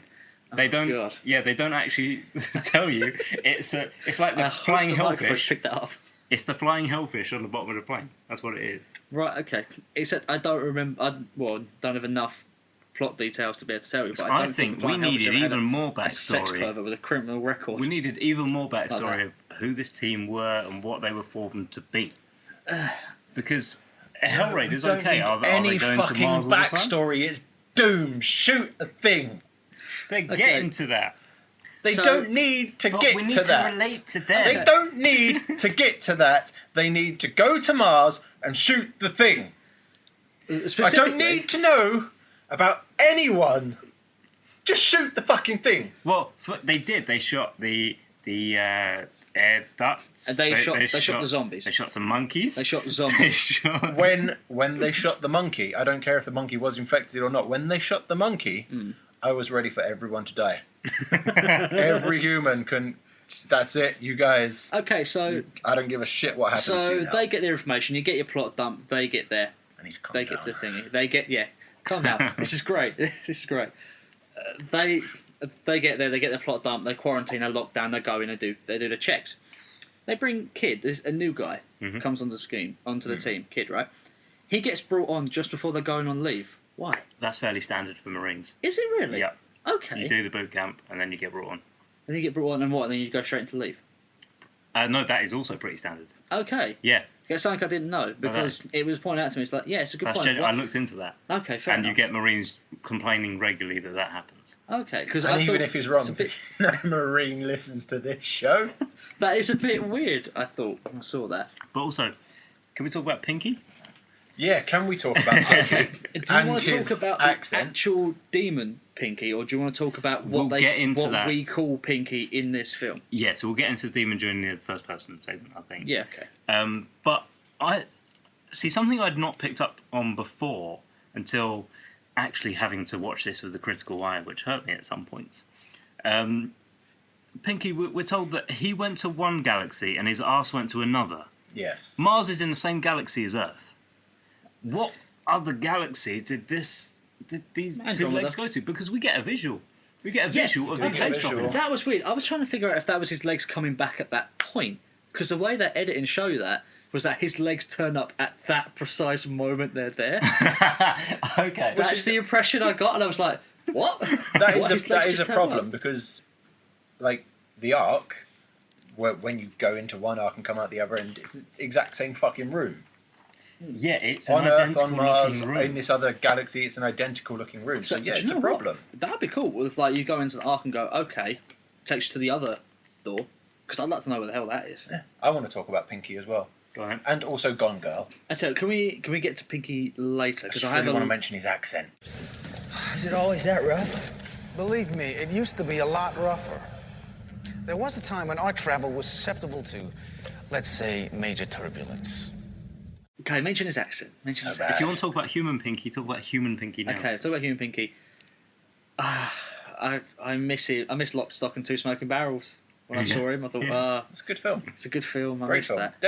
Dexter Fletcher is, and I'm just going to refer to her as Gone Girl throughout the Rosamund entire. Pike. No, we'll just refer to her as Gone Girl. Okay, go on, girl. Samantha Grimm. Rosamund Pike is a very good actress. Dexter Fletcher is a very good actor as well. I mean, but their accents in this Oh, terrible. are horrendous. They are pretty bad. Hello, guys. I am an American. I am he's Burke. barely in the film. I did not hit her. I did not. He's barely in the film. Gone Girl's in it a fair amount. Yeah, she is.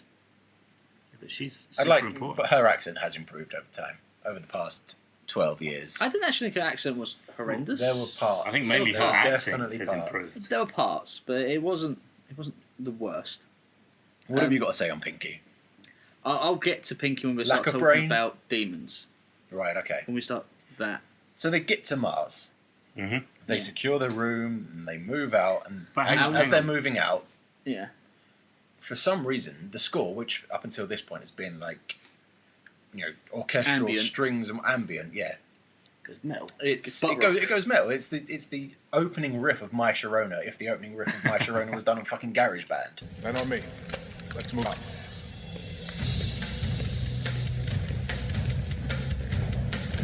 Open the doors. Yeah, it gets into butt rock. Bad. It's and good. Through all this, we're getting we're getting sprinklings of plot dumping through this film. I felt going through. Really, you thought the plot was sprinkled? Well, what I mean is like here's a plot dump. Now here's a plot dump. Because Then there's a plot dump. think the plot was pebble dashed. You take a handful of pebbles and you dash it at the audience's face and hope they pick up on it. I didn't. Oh, well, you're obviously not clever enough to pick Obviously. up on these subtle things. Obviously, Oro is bored out of my fucking nut. So their mission is to guard this gateway, right? To Yeah. stop anything coming through it. That's And so you his give job. it to Pinky and Mac. Yep. Yeah. People we know nothing about. We don't know anything about anyone. Oh, we know everything we about do. Portman. No, because we Portman don't. turns up there. We know Portman turns less up about there. these characters than the characters in Baby Driver. No, because we know Ooh, that not true. Reaper has a sister there, Oh. and one And of the Duke dudes wants to bang get with her. her. Yeah. Oh. Right. And Portman wants what to does get with Reaper everything having else. a sister on Mars tell us about fucking Reaper? He has a sister on Mars. He's a family. What does it tell us about Reaper? Tells you he's a family man in the I'm Marines. so angry. I'm so angry. It's been a long day. It's really warm. I don't think I've ever seen you this angry. It's kind I of love that we've not even got into the film. We're 15 minutes and 30 seconds into the fucking film. I tell you what, I'll cheer you up, okay? It goes on for another hour and 45. All right, Dee. I'm so Calm happy. down. Calm down, okay? I need to edit this. Calm down. I'm going to tell you something that's going to make you happy. Keep your drink in your mouth. I put down Alien 4 vibes / Species vibes is what I got from this film. This film wants to be Alien so hard. Yes. And a bit of trivia from that is the original Doom game, when id Software were creating the game engine for that, they wanted to create an Alien game. They just couldn't Oh. get a license, Yeah, so they created really? Doom. You know, that makes sense because when you go and play Alien vs Predator on an Atari Jaguar, it controls very much like a Doom game. Mm. So, okay, that makes a lot of sense, actually. can cut that from my trivia notes. So in the I Need to strip search you've seen, with Captain Rapist, the drug dealer. with Captain Rapist, the drug dealer. Which goes into his Oh my story god, of who he this is. character, every time I saw him on screen, I just thought to myself, could they not have written him out? Gone Girl really needs to... like, written out who? Gone Girl needs to do to Captain Rapist what she does to Neil Patrick Harris. Like, fucking slit his throat, cut his dick off, whatever she did. Yeah, do you know what? Yeah. And they're on Mars, and they're walking around, they're fucking massive guns out. These are civilians. Put them away. Actually, do you know Holster them. What I will say about the creepy sex pest man is that the guy who played him pulled off a horrible, disgusting pervert very well. I'll give that to him. He made me convinced that he had a record and was on the list. Even back in basic training, he was keeping character because they did 2 weeks of basic training in Prague, by the way. Oh, really? Yeah. Which I also want to get on because Film facts. when they get to Mars, they do a kill cam check. Yes. And Yeah, the they kill cam point thing the was weird. guns directly at each other. Yeah. And going back and watching the training Yeah. that they did, the first thing the guy does, who was 3 weeks out of the SAS, he says, okay, don't point your guns at each other. This is what a blank does. Gets a polystyrene head, shoots blanks at it, disintegrates. So, hey, now you've learned not to point guns at each other. Yeah. The thing is, so why would you put the cams on the guns? Why don't you put them on there, Yeah, on the yeah. chest and the body? Because that's how everyone else Because everyone in this film is a fucking moron. Except you know for what? No. Portman, who's got his head screwed on because he calls for backup. Although they're... And he takes a dump. Yes. Although they are Space Marines, so why do they not have helmets a la Stormtroopers?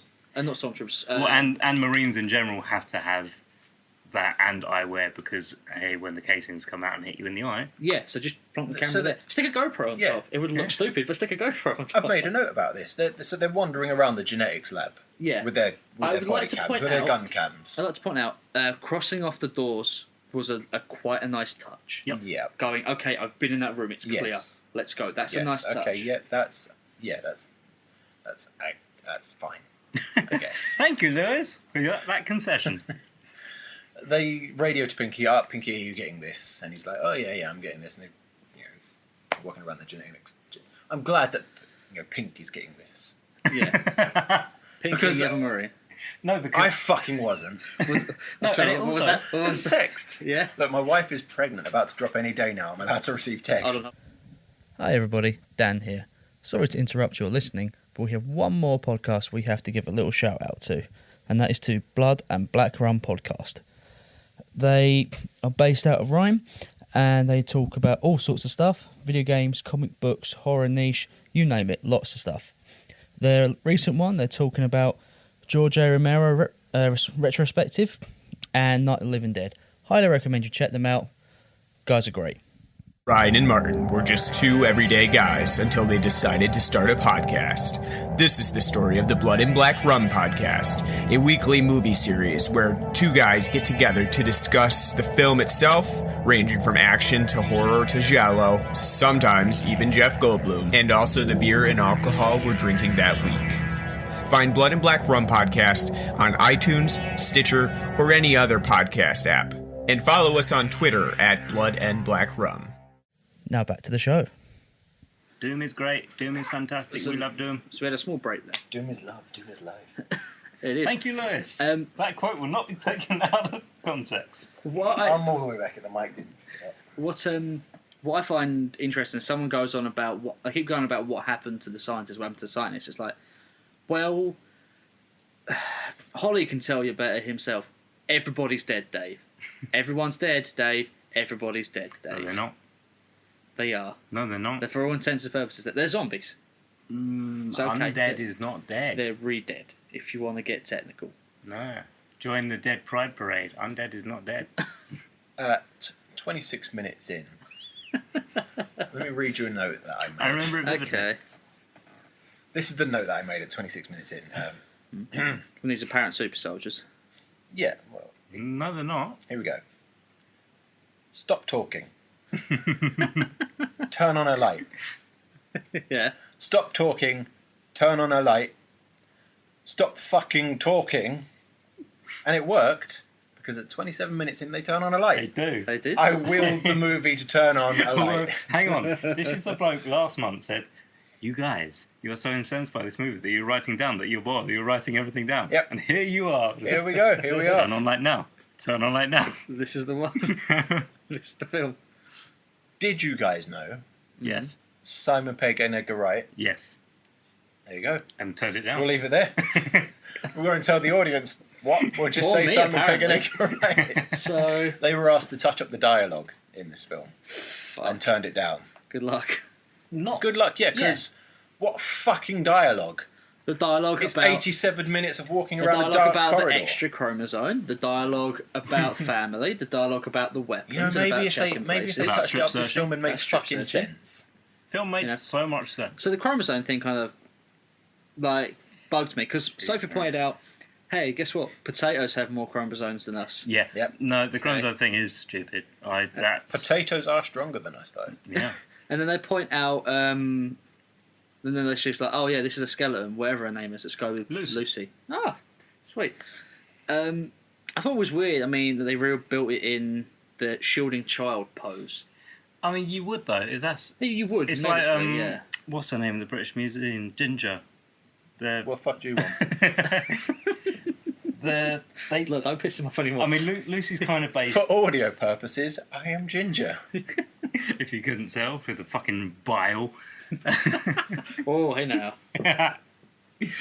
I think I haven't found anything that says that. Although to be honest, I haven't searched for it.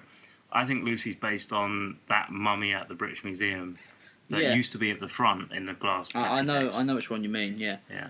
I mean, it just kind of seemed like it seemed kind of strange to me, but you know, it does make sense when you think about it. It just kind of feels kind of weird that it's not like she didn't have it laid out like it was. She literally built it in a glass case as a museum exhibit rather than I'm examining Didn't- this body on a Surely table. she would have found it that way. Like Yeah. the Vesuvius mummies. Well, she wouldn't have found it as a model up like that defending the child. She would have found it in a pile. Because it was in a skeleton, ditch. not a fossil. Yeah, because skeletons don't hold together. Mm. There's no connective tissue to hold together. It would just be in a pile. That she can figure out how you build Okay, it. well look, I tried to defend this movie and you shat on it, so we can all agree. Fuck tried this to, film. You try to defend like 1% of a film. Also, Don't give me that. yeah, I will now go on. See, Lewis has gone defence. I'm going to go offence. Mm-hmm. They found humanoid life on Mars and no one knows about it. Yeah, no one knew about it. That's frontline news, surely. Why was there not more talking about them? Really, they're just sort of in passing for this super gene, chromosome 24, as they call it. Well, it was just like a little bottle of vodka. It was a bit of slosh. Like, I'm pretty sure I've bought vodka like that from clubs before when I've been out. That makes sense why Portman's still around.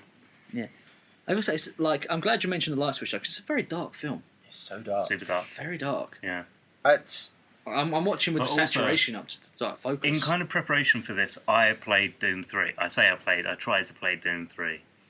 That is a shithole game. It is, but BFG edition does a lot to fix it. So you've told me, but I'm not willing to go back now. See, you won't.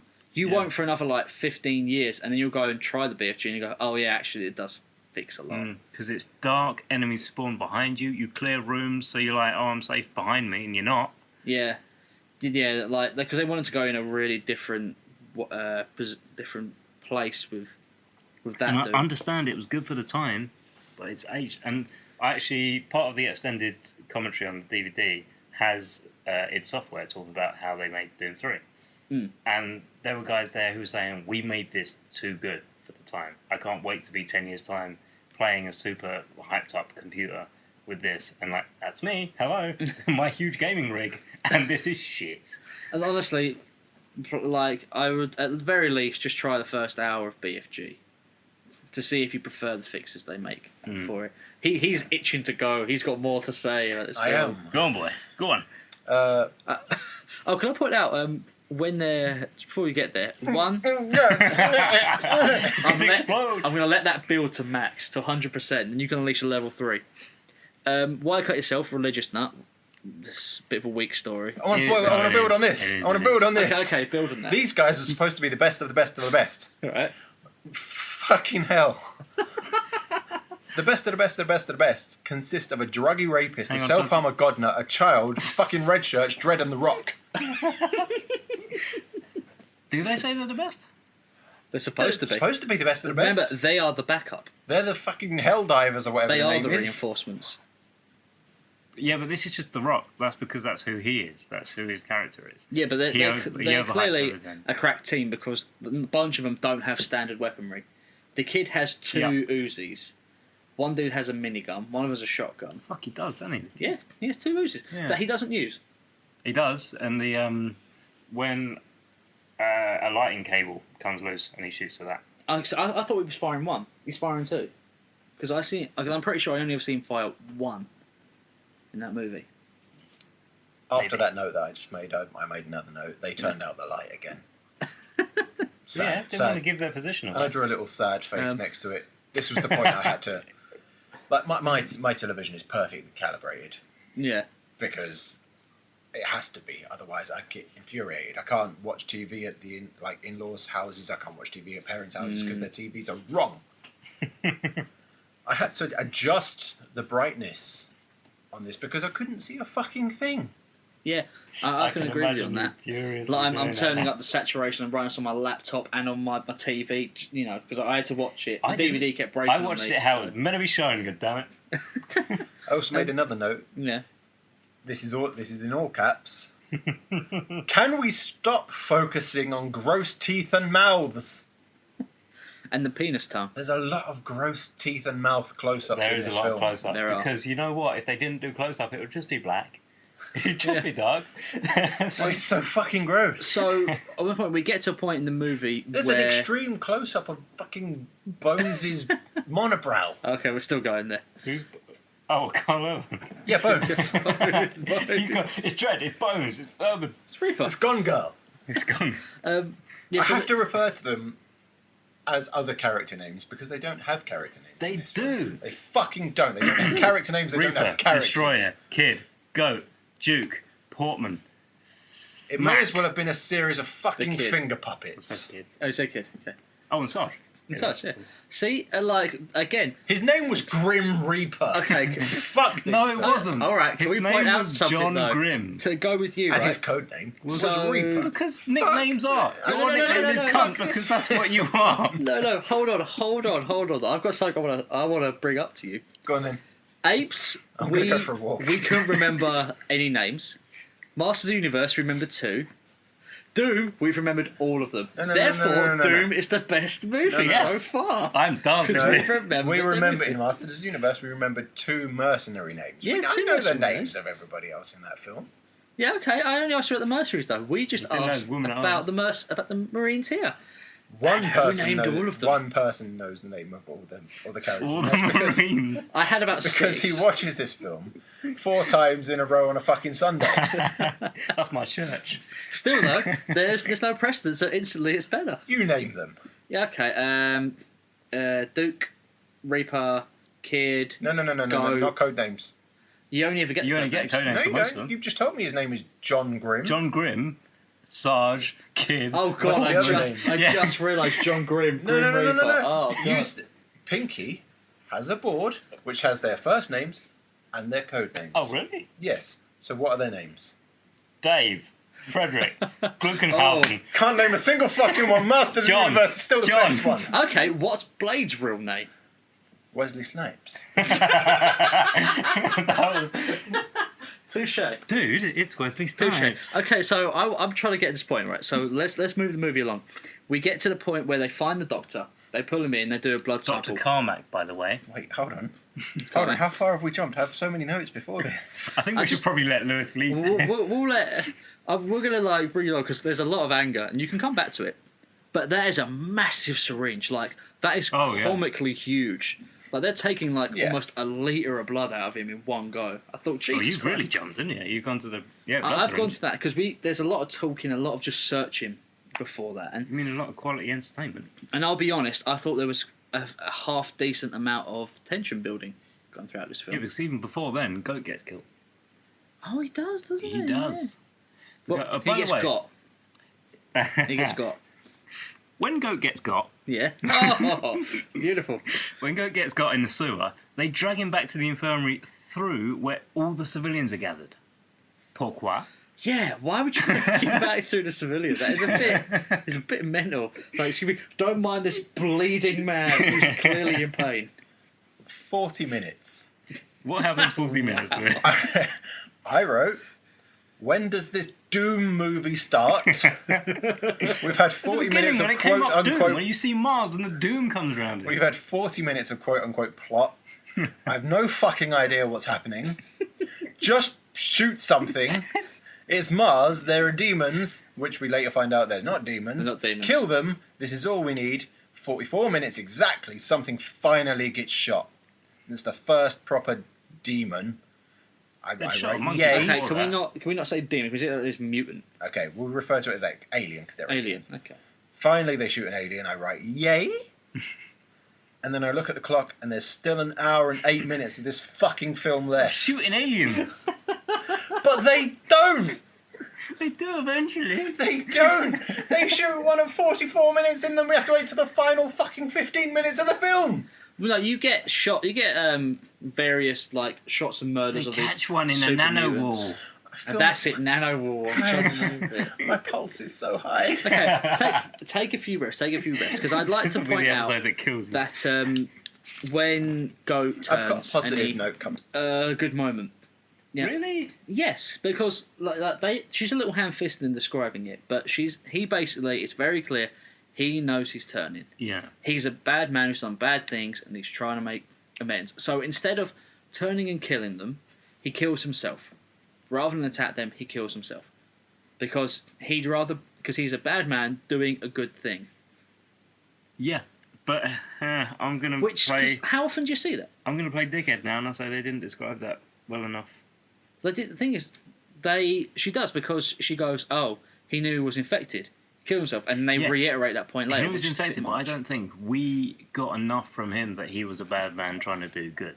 No, we could have had more of that. Yeah. We could have had more of that. We could have got... Maybe he was born again. We didn't know that. Maybe, So yeah. he may have done something bad to Yeah, start with, then he like- found God or whatever. We could In this have had that. film, there is a character called Goat and a character called the Kid. Why was nothing done with that? What, the greatest of all time and a kid? I've not been listening to you guys because you started talking about how little character we got. We had no character for anyone. We got their names. So Goat and Kid, nothing was done with that.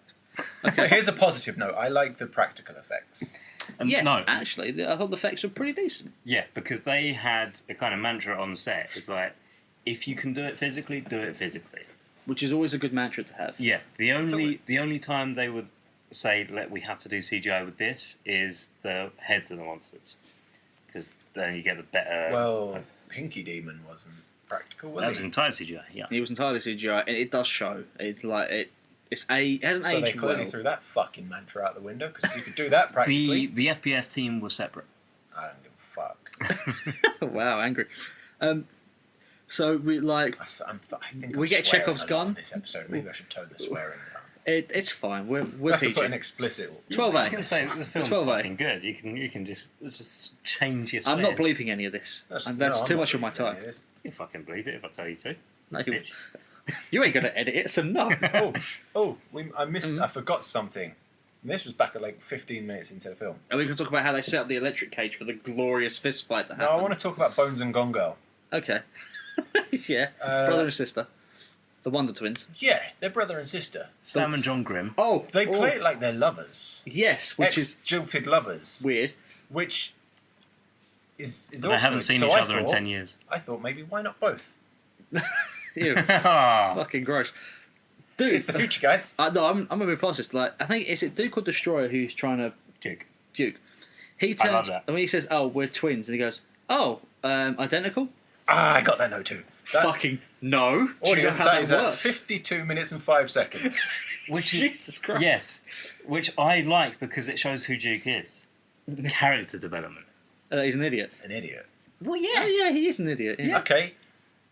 So on this best of the best of the best, we've got a druggy rapist, a self-harmer, a Marines don't godnut, a need to child, know an idiot, how a red shirt, biology- Dread in the Rock. Marines don't need to know biology other than shoot here, it die. He knows what the word identical means, and one's a boy and one's a girl.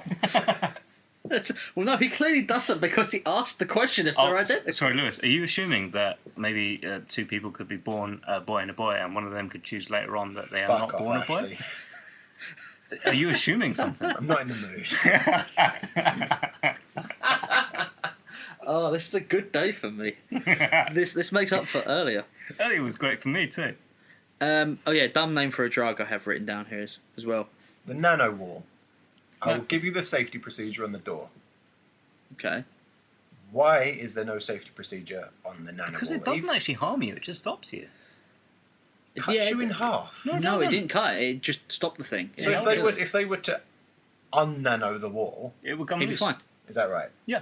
Well, because it's alive. That's Doesn't why cut his they've face got off. an IV in him. They've got an IV in Dr. Carmack Monster. Dr. Natalie Portman. Yeah. What proof do you guys have? What, that Because doesn't they've kill you? kept him alive. She keeps it alive. It's talking, it's gurgling, it fires a tongue at and them it's looking at him. when it's in the wall. Yeah. Are you trying You to should have watched this more than once. You should have come round mine. Did you try and drink away the memories? Because fine, I've tried to do that before. I mean...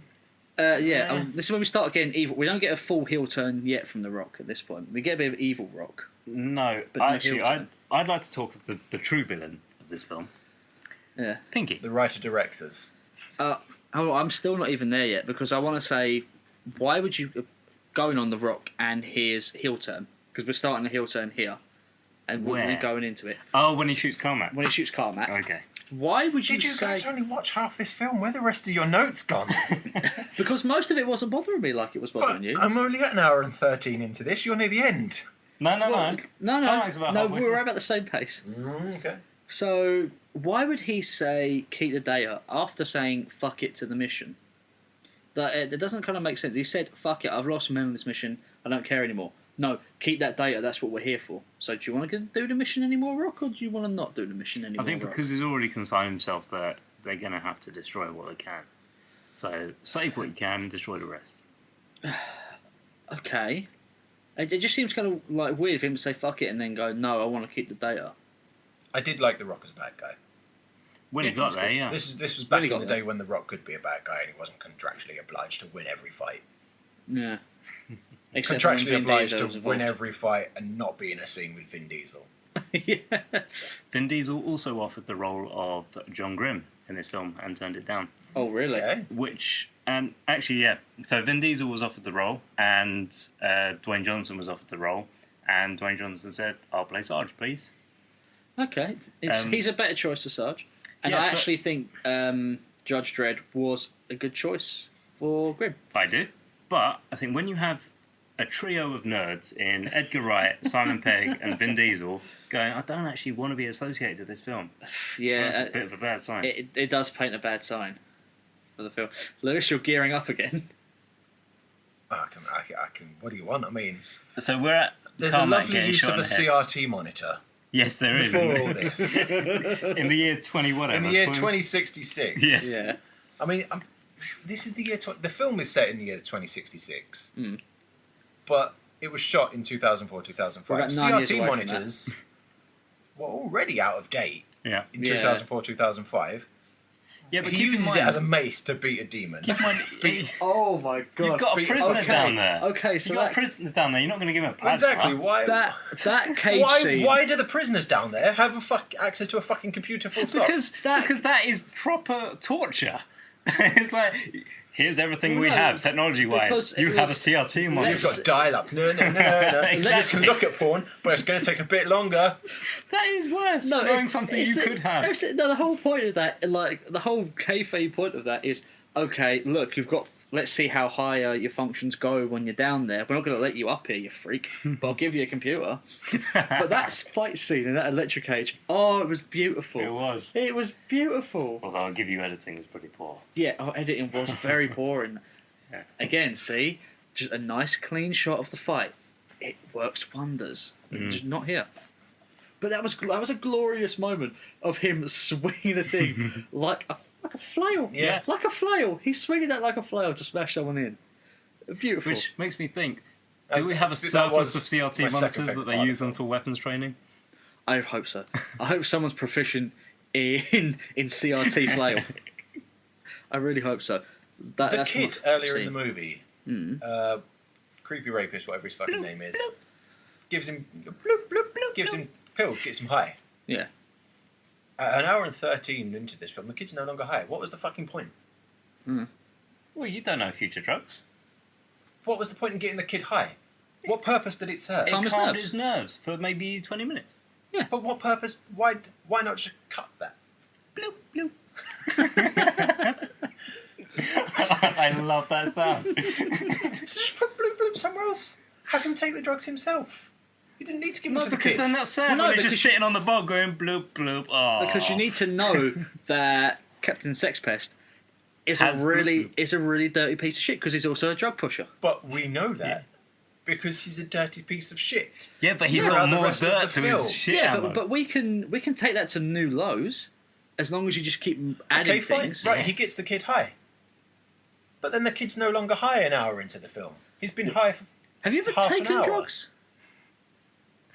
Please speak closer into the mic. Right, how long did you stay high for? Did you stay high I didn't for get an high hour? at all. It was shit. That's why I haven't bothered again. Okay. Well, clearly you didn't stay high for an hour though, did you? You didn't have the right bloop bloops. But what was the point in even including it? To calm his nerves. They were But probably we just don't placebos. need him to calm his. Why He not did. just have? Yes, we He did. did. Because Why we not saw just him have shoot up him an air vent. be calm? Just cut the fucking scene. The film is 2 hours long, and fuck all happens. Just cut the fucking scene. No, he sees a naked woman fucking snoring her arm off or whatever. Oh god! Oh god! I have to pull away. Make something happen with the plot device. They did. They didn't. When he was high, he gave John's position away. I've got. Oh my When? god! Which in the sewers. Which one's John? John Grimm, Urban Bones. Thank you. Dread. Oh god! I have to cut some of that. Okay, right. We're just going Yeah, I mental. remember. This is what we're He talking talks. about. He talks. This is the scene where we find out that he's high, Yes. right? So Oh. he gets the pills. Then we find out he's high. That's the scene that you're on about. Yeah. Nothing happens. We just find out that he's high. Yes, what are you going I'm on sorry. about? I'm back, everyone. There's no point. His nerves are calm. But there's no What do point. you mean there's no point? The point is No, for his this is development. No. He gets the pills. Yes. Then we find out he's high. And then he's not high. That's how highness works. You have pills. You get high. You are no longer high. But either we need to see him be high and fuck We shit did. up. We didn't. didn't. We fucking didn't. Oh, okay. Like, so I'm gonna have to cut some of that. You don't need to cut it. Just compress it. Yeah, just compress it. This is gold. This is violent gold. The audience are going to have. Audience, surely you guys agree with me. Watch this God, film you're 4 times in so a row, and bad. then listen to this podcast and tell me I'm right. Okay. Let's move on to something else. Okay. Equilibrium, disequilibrium, re-equilibrium. Okay. Equilibrium. Pills are here. Good. Disequilibrium. Oh shit! I'm giving our position away. Re-equilibrium. no. Oh, No, I'm okay. not high anymore. Okay. Put this down because I'm gonna. But they were have going to get attacked anyway because the thing was in the fucking sewers with them. He didn't need to give their position away. No, maybe he didn't know they were there. Then they did. Of course he fucking knew they were there because he was stalking them. No, it may have We just see been his having a shadow bath. stalking them. Having a bath. And it was... I'm gonna fucking deck you so hard. Okay, guys, genetic good evil gene. Your thoughts on this? Fucking You're awful. stupid as well. Fucking terrible idea. Yeah, what a shit. This really. That What I really would have bothers me. preferred is a Hulk gene. So if you were going to become evil, if you're going to become overly angry, I'm not done with the kid being high. it turns into that. But if No, you're done for now. You're done for now because we have to move on and get through this. So if- Otherwise, it's going to be an hour of impotent rage from you. if you are planning on doing something really good, so like in self-defense, you have to save a baby by knocking a car out of the way. That's All right, Edward Cullen. that is like this chromosome of Hulkness decides, oh, you're going to do a good thing. I'll give you superpowers for this to be good. But if, say, you are the one driving the car purposefully into a baby, you suddenly turn into a demon behind the wheel. I mean, those are two very different, distinct acts of good and evil. If I'm honest with you. I like the idea of an angel and a demon Save just a trying child, to save kill a or kill a child. baby. So, but the thing that all leads into zombies in a movie based on a franchise about demons. That had zombies in it. They weren't zombies. They were possessed. I'm They're the same thing. certain they were possessed. There's a difference between Well, no, being no, a reanimated that- corpse and being possessed by a demon, but Yeah, so these lacking the dudes- will to do much These with dudes it. in the film were possessed then. They weren't the No, undead. they returned. They're infected. Infected. Yeah, which Yeah, makes so them not zombies. It makes them effectively zombies. It doesn't make them demons. And this is where, like, my biggest gripe with this movie turns, because, like, Doom, I played a bit when I was younger. I played Doom 3. It wasn't great then. BFG just fixes, and I played the new one. And Doom is all about murdering demons, and it's a great concept. I don't really know many other games where you just take the biggest shotgun you can find, stick it in a demon's mouth, and pull the trigger. There's not many games out in the market, and it's like fresh. You could have brought to Hollywood, because you don't really need zombies again. I'm Even glad you're don't setting space this zombies. up because wait for my pitch. Okay, so I imagine it's going to be, how about first minute we kill a demon? Oh! Yeah. and that's my Wait big. till mine and the other of the story in the first third. And that's where my big problem lands, because, you go, oh, it's Pinky, but it's not the Pinky demon. Mm-hmm. It's this, but that's not really a demon. And it kind of bugs me, because I keep going, yeah, but they're all just zombies, right? This is Resident Evil in space. And I don't want Resident Evil in space. I want Doom. Well, it is still aliens. I want Doom. But talking about Pinky, as you have just done, Pinky is the bad guy of the film because where's my note? There it is. It is his fault. He lets Portman die. He lets the main lead good character in Portman, who has his head screwed on and calls for reinforcements while he's having a shit because he can multitask like a boss. Pinky lets Portman die. We can all shit and use an iPhone. You can shit and write a script, and apparently it doesn't win you the vote. Well, there you go. Maybe there's something about, not writing a script while you're shitting. And stop me since. He also doesn't drop the grenade to stop anything getting out. No, he runs off. Yes. But he lets Portman die because he sees him get ripped apart on his cam, and he just looks there, shrugs, and smirks at the screen. And then Sarge says, "Yo, Pinky, you got a visual? We can hear Portman screaming." He goes, "Nope, no visual." And then The Rock turns up and just blasts him with the Bifrost gun. By the way, BFG's in this. It's pretty good. Yeah, it was nice to be BFG, wasn't it? Yeah, The Rock Should have been there earlier. I've got BFG points, but Should have been there earlier. The We're Rock. not there yet. So I've got The Rock hill turns. I'm not supposed to die. It's a good line. It is a really good Great line. So I remember back in the cinema watching that, and I just went, "Oh, I like that." Yeah, That's real back good. when you on your first watch, when you're not really sure what's going on, and then you get that line, it's like, oh, that's kind of a nice. Yeah, it's a nice thing. I think The Rock does a fairly effective job as a villain in this. Yes, he's really good. And I mean, watching this, The Rock as the villain, I thought it's something we lack these days. There's this sort of big, buff, physically intimidating main villain. Yeah. Who's just there to fuck your day up. Yeah, we've gotten to the hype of Terminator, smarts. Yeah. Ivan Drago, fucking Simon Phoenix from Demolition Man, that sort of thing. Yeah, we don't see him much these days. These days you get the sort of weedy, smart guy with Tim the Roth from the whole dominating. They're an 80s, 90s thing, and they really died out in the early 2000s. I mean, that might be why I enjoyed John Hamm in the movie, where he essentially turns into the Terminator at the end of Baby Driver, just a relentless force of nature coming to fucking kill you. Yeah. And he comes close. He comes close to capturing that feeling, but he's not physically intimidating enough. Which is why I enjoyed. It's when he gets I more of enjoyed that the mad Rock's heel look on turn him. in this. Mm-hmm. Yes, and I will use the wrestling term heel turn because it is a heel he's turn. a wrestler. Also, at this point, we've got a good guy worried about becoming a monster. Again, another nice moment where it's like, no, I've done some really bad shit. Please don't put that in me. I will become a monster. Yeah, which I think is a bit weird, because then how does this chromosome work? Because we haven't told what he's done that is We bad. get told 10% in this movie, 10% of the human genome isn't mapped out, and apparently that's the good evil gene. That's the face heel gene, apparently. The good evil gene. Yeah, yeah. It does bug. That really does bug. Good evil gene, you guys. Chromosome 24. So there's a hallway full of zombies. Yes. Coming towards them, and Rock's got the BFG at this point. Yeah. Which could take out this entire hallway full of zombies in Kill one them all. shot. Yeah. He's only got one round left. Instead, No. they by use, that point, yes, they like use two. RFGs. It's at least two. Yeah. They're regular fucking guns. Why? Just use the one. Just blow them all up. Because even playing Doom, the zombies aren't scary. They're dudes you can take out in double tap. But they were having difficulty. Just use your big gun. In the movie, they were having difficulty, apparently, not understanding that shooting people in the face is a thing.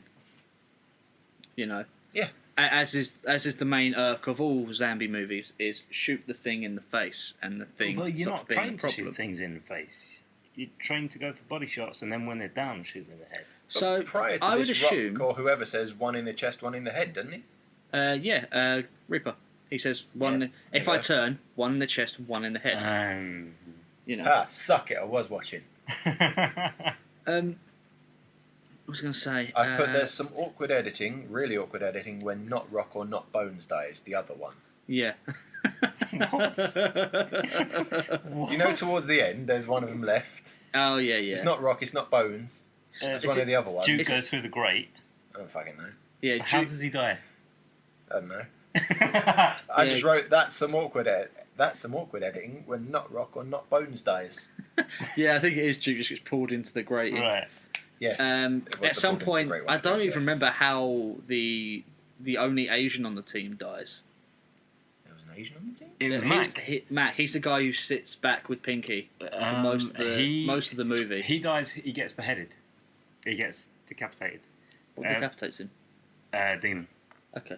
Don't say. I caught the monster. final 2 frames of that 15-frame death scene. Yeah.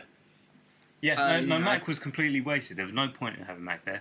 No, you might as well have not had him in the movie. No, out of the squad that went to the 6 other people in this film. No. Shut. The squad that went to the training, Mac wasn't there and Goat wasn't there. Okay. But Goat gets more screen time. Yeah. Weirdly. Although he doesn't last as long. So actually, I have you got any more notes? Because I want to bring up the Doom scene. An hour and 30. That's where I'm at. Hour and 30 in, Bones gets injected with the magic miracle drug. Yep. And we get the only reason that people went to see this film. Yep. We get 15 of its 19% on Rotten Tomatoes. The FPS scene, the Doom scene. Someone did all his rage research. I keep going back and up, doing all the good tomatoes, whatever that is. Good So tomatoes. it's I don't know. stupid, but it's great. It's the best bit about this film. It does remind me of the old Sega CD games, Yeah. like Yeah. Sewer Shark, because like graphically it hasn't aged well, but it doesn't make it bad. Took 14 days to shoot. Fair. That would take. That's not an easy on a sheen. full-on set. Oh, Yeah. he went round the whole. Yep. That's cool. That's very cool. And so they would.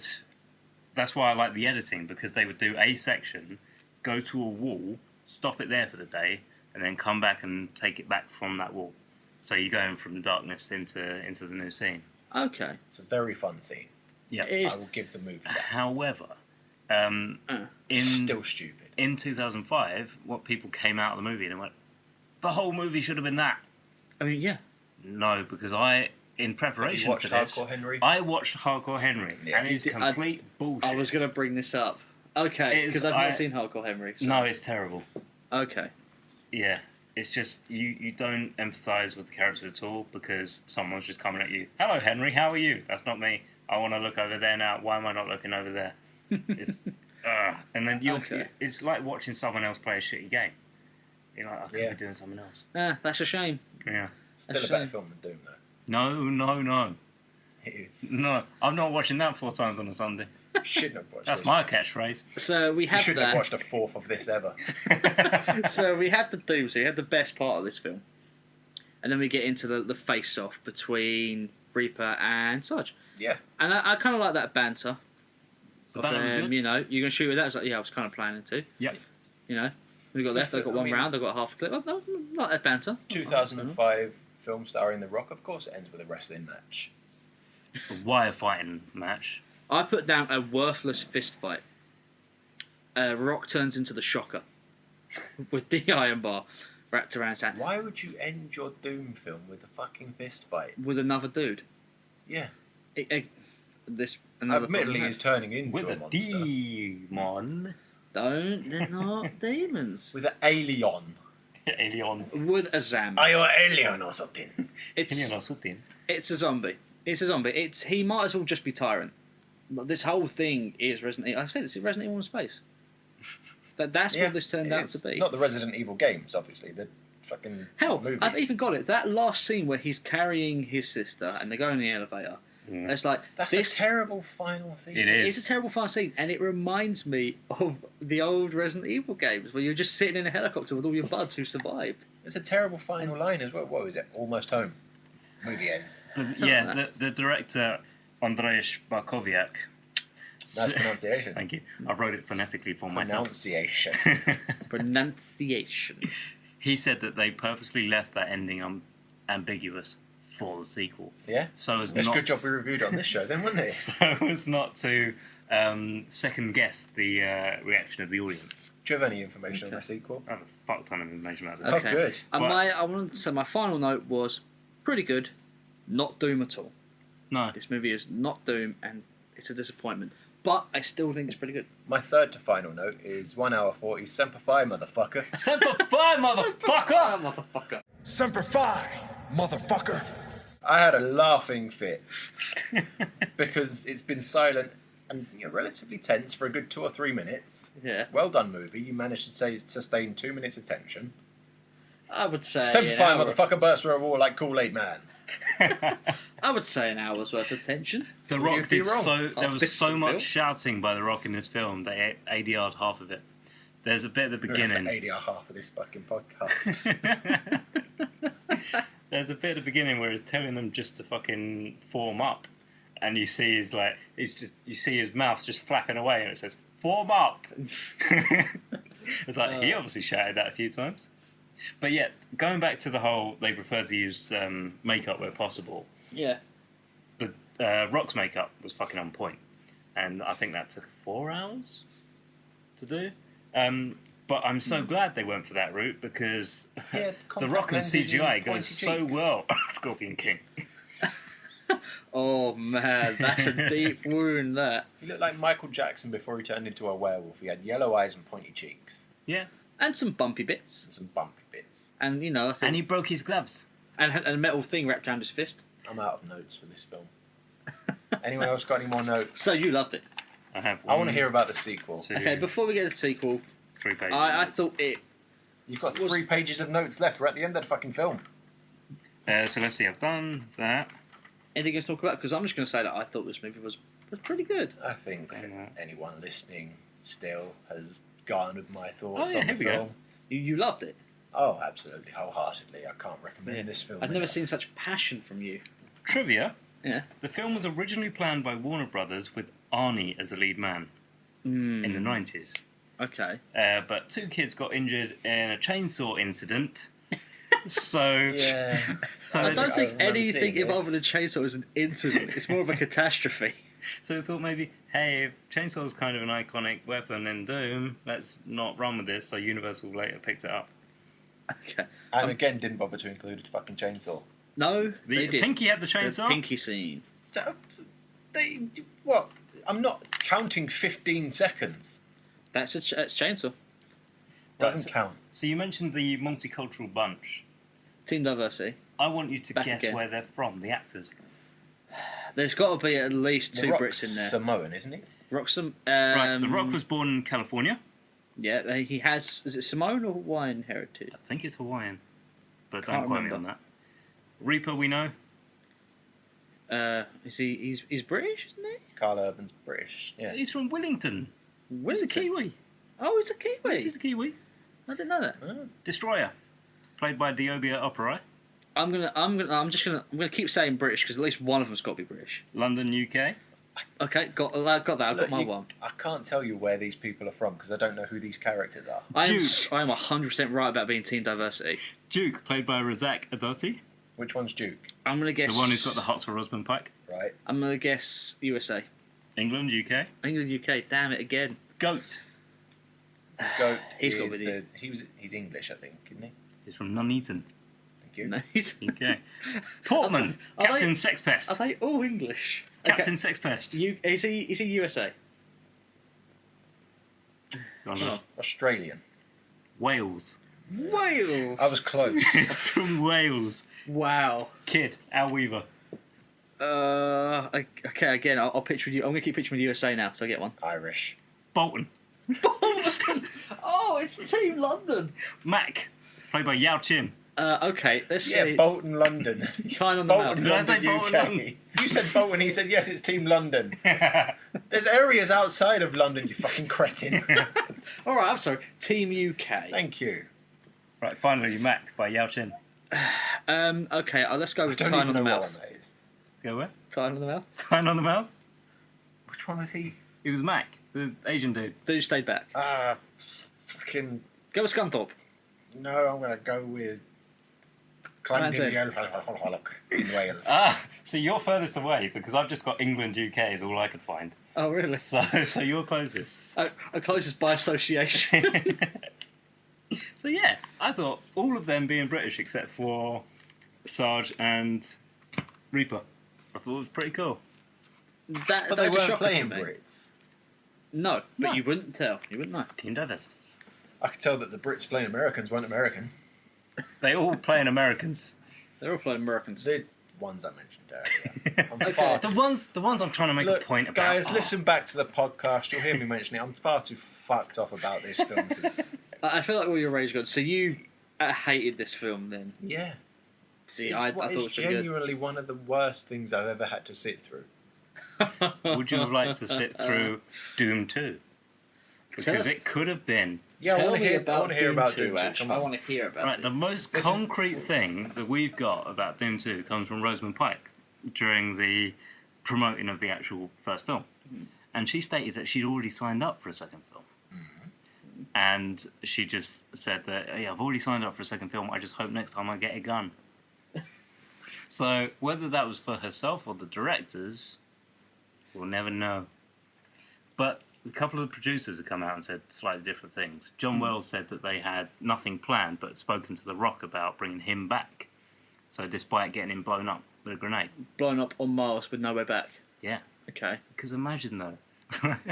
Imagine John Grimm and Samantha are on Earth and they just look up and then you get a shot panning all the way to Mars. You just see They this, go, this thing falling from the sky. It's like, that's a really weird comet. I'll get you, John Grimm. I know they had planned a sequel on, at the time, around 2008, they talked of a sequel based on Doom 4. Which... God, what was Doom 4? Doom 4 never happened. I was going to No, say. Doom 4 is now. Yeah. Technically, it's This was Doom 4 is now. 2008, they were talking about a sequel based on the up-and-coming Doom 4. Oh, that never came. Okay. Which never came, so naturally the movie didn't come. I say naturally the movie didn't come because the game didn't come, the movie didn't come because this movie was fucking shit. Well, they've also... So yeah, came out in 2005. 2008 they mentioned a sequel. 2011 they mentioned an entirely 3D sequel. Because here's the thing, id Software have come out and said, I don't give a shit about the quality of the film. I just want more films because it raises the buzz for the games, which I'm happy with. That's a fair point. My biggest... you got any more notes for sequel? Can I say my biggest contention with this is that Doom, as I said before, Doom is all about killing demons. If you play the new Doom, that's its sole focus. There's a good story in Doom 1, Doom 2. Yeah. Any Doom. You're the demons. Pinky Demon, Kaka Demon. Demons. Yes. Demons and guns and violence. That's what Yes. Doom is. And everything about what you do, particularly in the newest Doom, in all his movements, all his actions, the way he kills things, it's all about he doesn't give a flying fuck about what's going on. There's a story, it's a good story going on in that game. He doesn't give a flying fuck about that story because he's there to kill demons. And demons are terrified of him. So why did I not get that? At some point, someone had to... This came out in 2016. Yes, it came in 2016 when Doom was about killing demons. I love the fact that when he can kill something, he overkills it. And especially to the point where I think I've seen something, because I've not actually played it myself, but I think I've seen footage of him just tearing the shit out of a terminal because he can. Yeah, there's a scene where, in the newest one, where the guy who's trying to help you is saying, okay, you need to carefully do these movements to remove this so we can keep this ardent energy, which, spoilers, they're using energy from hell to power things on Earth. And what does the Doom Marine do? He just kicks the fucking thing off the platform, smashes it to shit because he doesn't care. It's like, no, that'll stop it working, smash. Okay, on to the next one, kill demons. That's his motivation. That's Doom. Yeah. This movie wasn't Doom. Yeah. You get up close to him and you do like an execution kill. I think you find breaks it was. their It arm, was breaks Doom their face. 2005. No. Every Doom has been about killing demons, and this movie did not deliver that. Such a good concept, and it didn't deliver. I still think it's a good film. I went into the cinema, and I was in a low state. I was battling personal demons, and I came out of that cinema, and I was reborn anew. So good. Such a bitch. I would watch it. I was just watching it. You did watch it. I would recommend it. I watched it. I recommend it. At the very least, watch it once. Nice. People know At what's the going very on. least, watch it 4 times back to back. There are 3 very different degrees of this movie. Like, I'm pretty middle of the road about this. You love it, and you have such a fire about you. Such vitriol and hate for this film. How would you make it better? How would you make Doom 2? Yes. Do we Pitch want to do time. pitches now, do we? I want to do pitches, Mr. Man. Okay. Let's do pitches. Well, I went first last month. Could have been last week, depends on when you were listening to it. That's true. So you're saying that gave you an So unfair is advantage? it me first then? I'm saying it might have given me an unfair advantage because people listening to me thought that was brilliant and drowned you guys out. And I went first on the time I won, so maybe. Dan, it's So your maybe, time to yeah, shine. Okay, maybe it's my time. Don't fuck it up. On the one time I didn't prepare a pitch. And my pitch, all I've got currently written down is turn it into the Doom game. So, what I mean by that is we come So no back. demons, no shooting, just talking, expressing Just your feelings. calm talking in a room playing chess. Maybe we'll have Zac Efron. No, You want to turn it into Doom game, you can't have demons.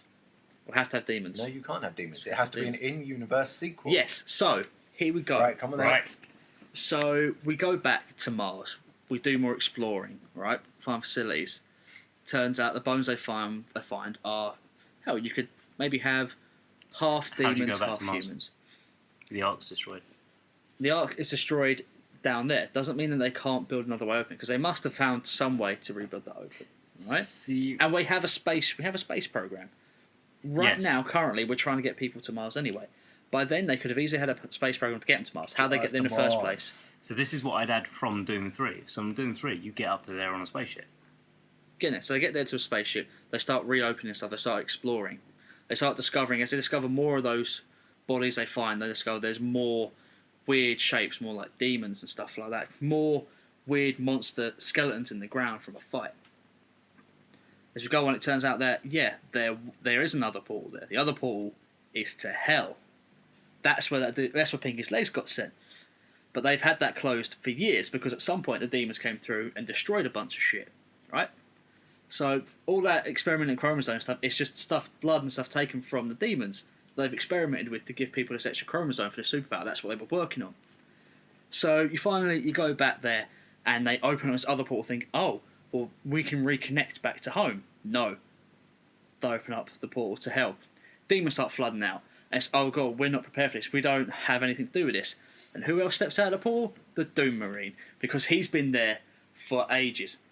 Ages and ages, just killing demons in that world. Being a force to reckon with, making them piss themselves when they see him. And he helps them. He doesn't have to say anything. But he helps them. Hell, we can even have Carl Urban in the outfit, just not saying anything. Because he did a great job as Judge Dredd. You are just do so it. lucky that this is such a shit nonsensical film that you can include in your pitch just a random portal to hell. Yes. No, I can, here's the thing. Because they already mentioned a second portal. The other one goes to hell, clearly. Yeah, here's the thing. I love that so much because I've only written the beginning and I did not know how I wanted the middle and the end. I just knew I wanted shooting demons. I'd like to join forces with you. I'd like to propose a union. I've got a but feeling. no Doom guy. I've got a feeling we've all got pretty similar pitches here. Yes, I have a feeling we do. Because really, there's only one way that you can go. Yeah. Guys, but hold on. First things, I didn't have a title, so we're going to go with Doom 2 Electric Boogaloo. Sure. Hashtag right. BFG edition. Okay. During all these sequel pitches that we're doing, all these podcasts, one of us is allowed one Electric Boogaloo per decade. Okay, this is my Electric Boogaloo. This is your Electric Boogaloo. I would have Carl Urban as the Doom Marine. I would actually just have him as the Doom Marine. I wouldn't even have him mentioned before. Just put him in the costume. He's the Doom Marine. Okay. And for a director, let's So get... Doom Marine's not... You Doom guy's not coming out of the hell portal now. No, the Doom Marine is coming out of the hell portal. But Carl Urban is the Doom Marine. He's playing him. I'm not saying his character from the first one isn't in this He's at all. Doomguy. Other people go back there. So John Grimm isn't in this film. John Grimm isn't in this film. But Why do they fuck go all to that. Mars then? Not them, other researchers. I'm saying people go back to Mars. You're making me more confused than this fucking film. People go back Okay, to Mars. right, okay. To reopen the portal. And that's when they find the other one. That's with Doom Marine. That's when my pitch happens. Okay. And let's have the director of Terminator 2 direct this, I think. Jim Cameron. Jim Cameron. Let's have him. And I mean like Terminator 2 era Jim Cameron. Okay. Not Titanic era. Jim Okay. Cameron.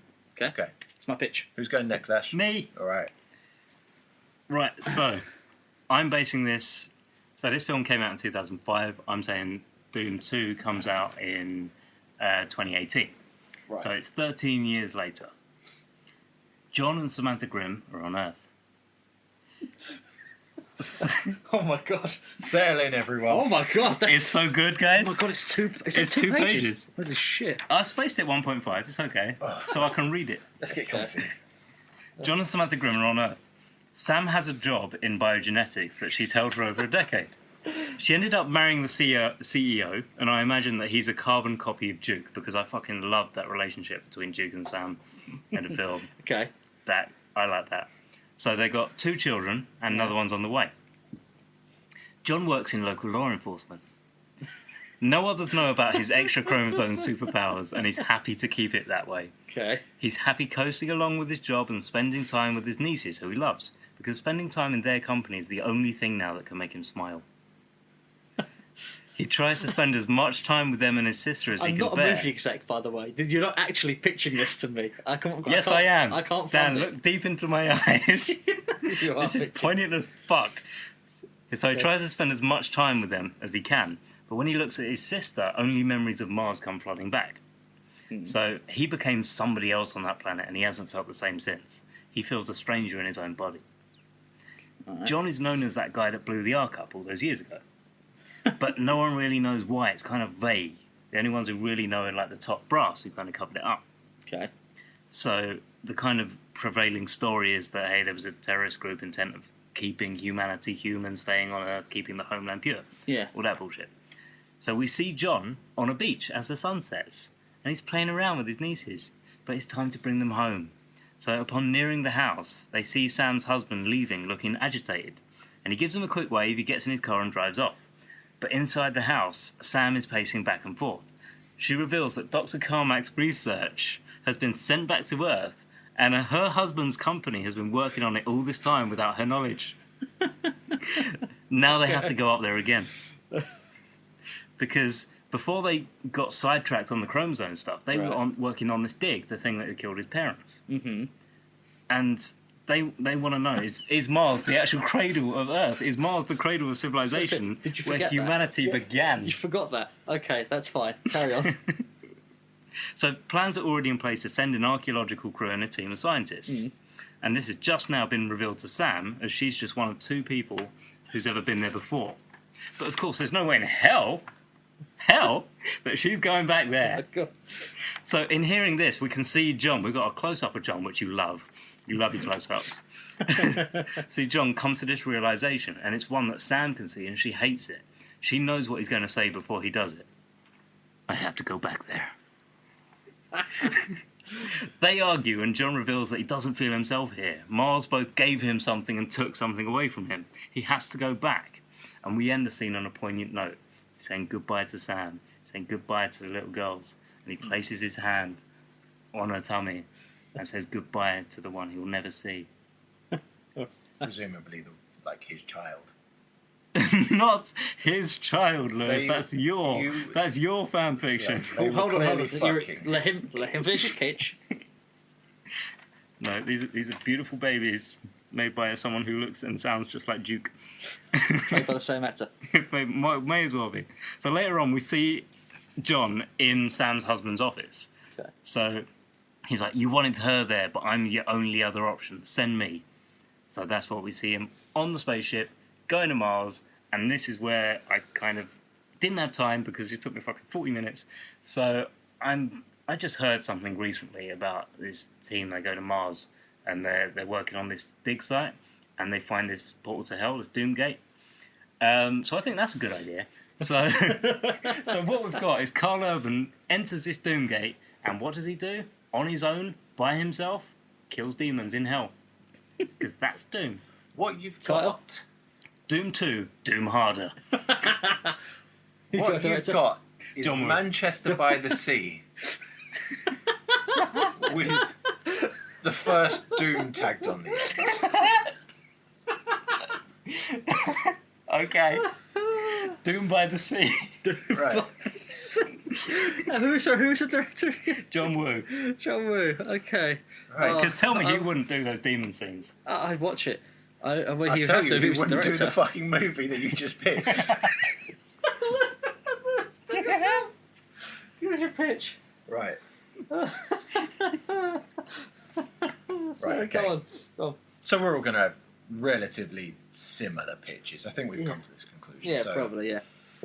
my pitch, we're keeping it in universe with this film. You know, there's rules set by this film. These creatures aren't demons, they're aliens. Okay? So Carl Urban is Doom Guy. Yeah. You know, we do pretty much set up in the first film. So Carl Urban is Doom Guy. Him and Gone Girl reach the top of the elevator, where they're immediately captured and taken in by the UAC for questioning and debrief. Yeah.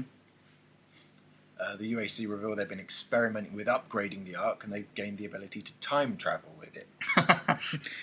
Right, okay. Before or after it blew up. Okay, let's go for it. Now we're somewhere else, okay. What? You can time. You don't. Sorry, I'm interrupting. Carry on. If it can jump through space, it can jump through time. That's, you know. So the lead scientist of the UAC. There's you a know, wolf in my TARDIS. The lead scientist of the UAC developed working on this thing. He had family that were killed in the last film or something by whoever. What the fuck? So they want to send Carl Urban back to Mars in the past to eliminate the source of these chromosome 24 creatures. And because he's now Doom Guy, you know, And they're called chromies. he's bulked up. He's got the shit inside him. He accepts. Yeah. So they give him the Doom Guy armor, and we know from Dredd that he can play well through a helmet. Yeah. They send him to Mars in the past, and the majority of the movie is just Carl Urban with a variety of weapons, not just a shitty fucking machine gun. Yeah. Killing shit with metal music in the background. And in the last 5 minutes of the film, we get back to Earth. You know, he thinks he's done his job. We get back to Earth, and it's overrun with creatures. It's like hell on Earth. And they fucked up. They fucked up by the past. They've sent him back. They fucked up the future. And we hear a crackle and a fizz in the air, and we hear the words, a computer voice, Slipgate opening. And the Ranger steps through the portal. The Quake theme tune kicks in. And the Ranger's like, you want to fix this? Come with me. And the movie ends, setting up Doom cross Quake. The movie is 70 minutes long because that's all it needs to be. It's directed by Evil Dead 2 era Sam Raimi. No, it doesn't have to be 120 minutes to be a feature film. No, it has to be like 70 minutes. I was 70 minutes of a feature film. Dumbo is 70 minutes long. So Christ, not only are you okay. going back in time for your film, you're going back in time to take a director from history. Yep.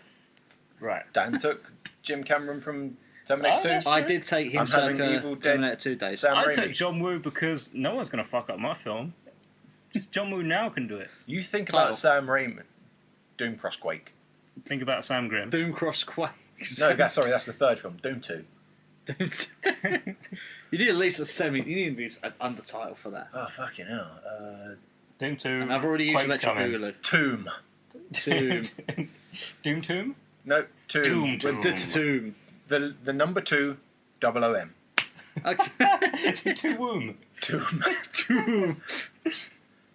Okay. Well, that's a very angry pitch. So this was a manic time. This wasn't. I think it's a bit. This is insanity. What happened to us? I feel.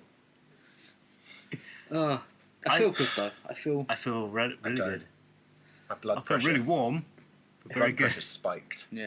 It's not come down yet. I feel refreshed. I feel good. I think we call it there. I think so. Guys, I hope you enjoyed listening to our wonderful intellectual ramblings about Doom. Possibly our most ropiest podcast yet. Yeah. Episode 3. But what are we going to do for episode 4? Just tell us. It's my go, episode 4, isn't it? It is. I was having trouble. Mm-hmm. I have 2 films in mind. So much like the way I picked my best man. That's I'm going to toss a coin. Chekhov's coin. I've been wondering why it's been sitting there all night.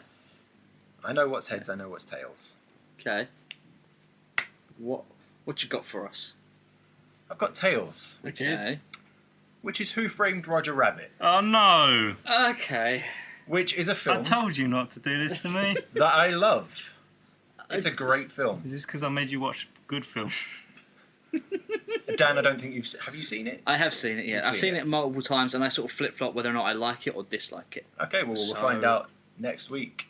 Hmm. And then you can tune back in 3 months when we'll be covering Battlefield Earth. Ah, okay.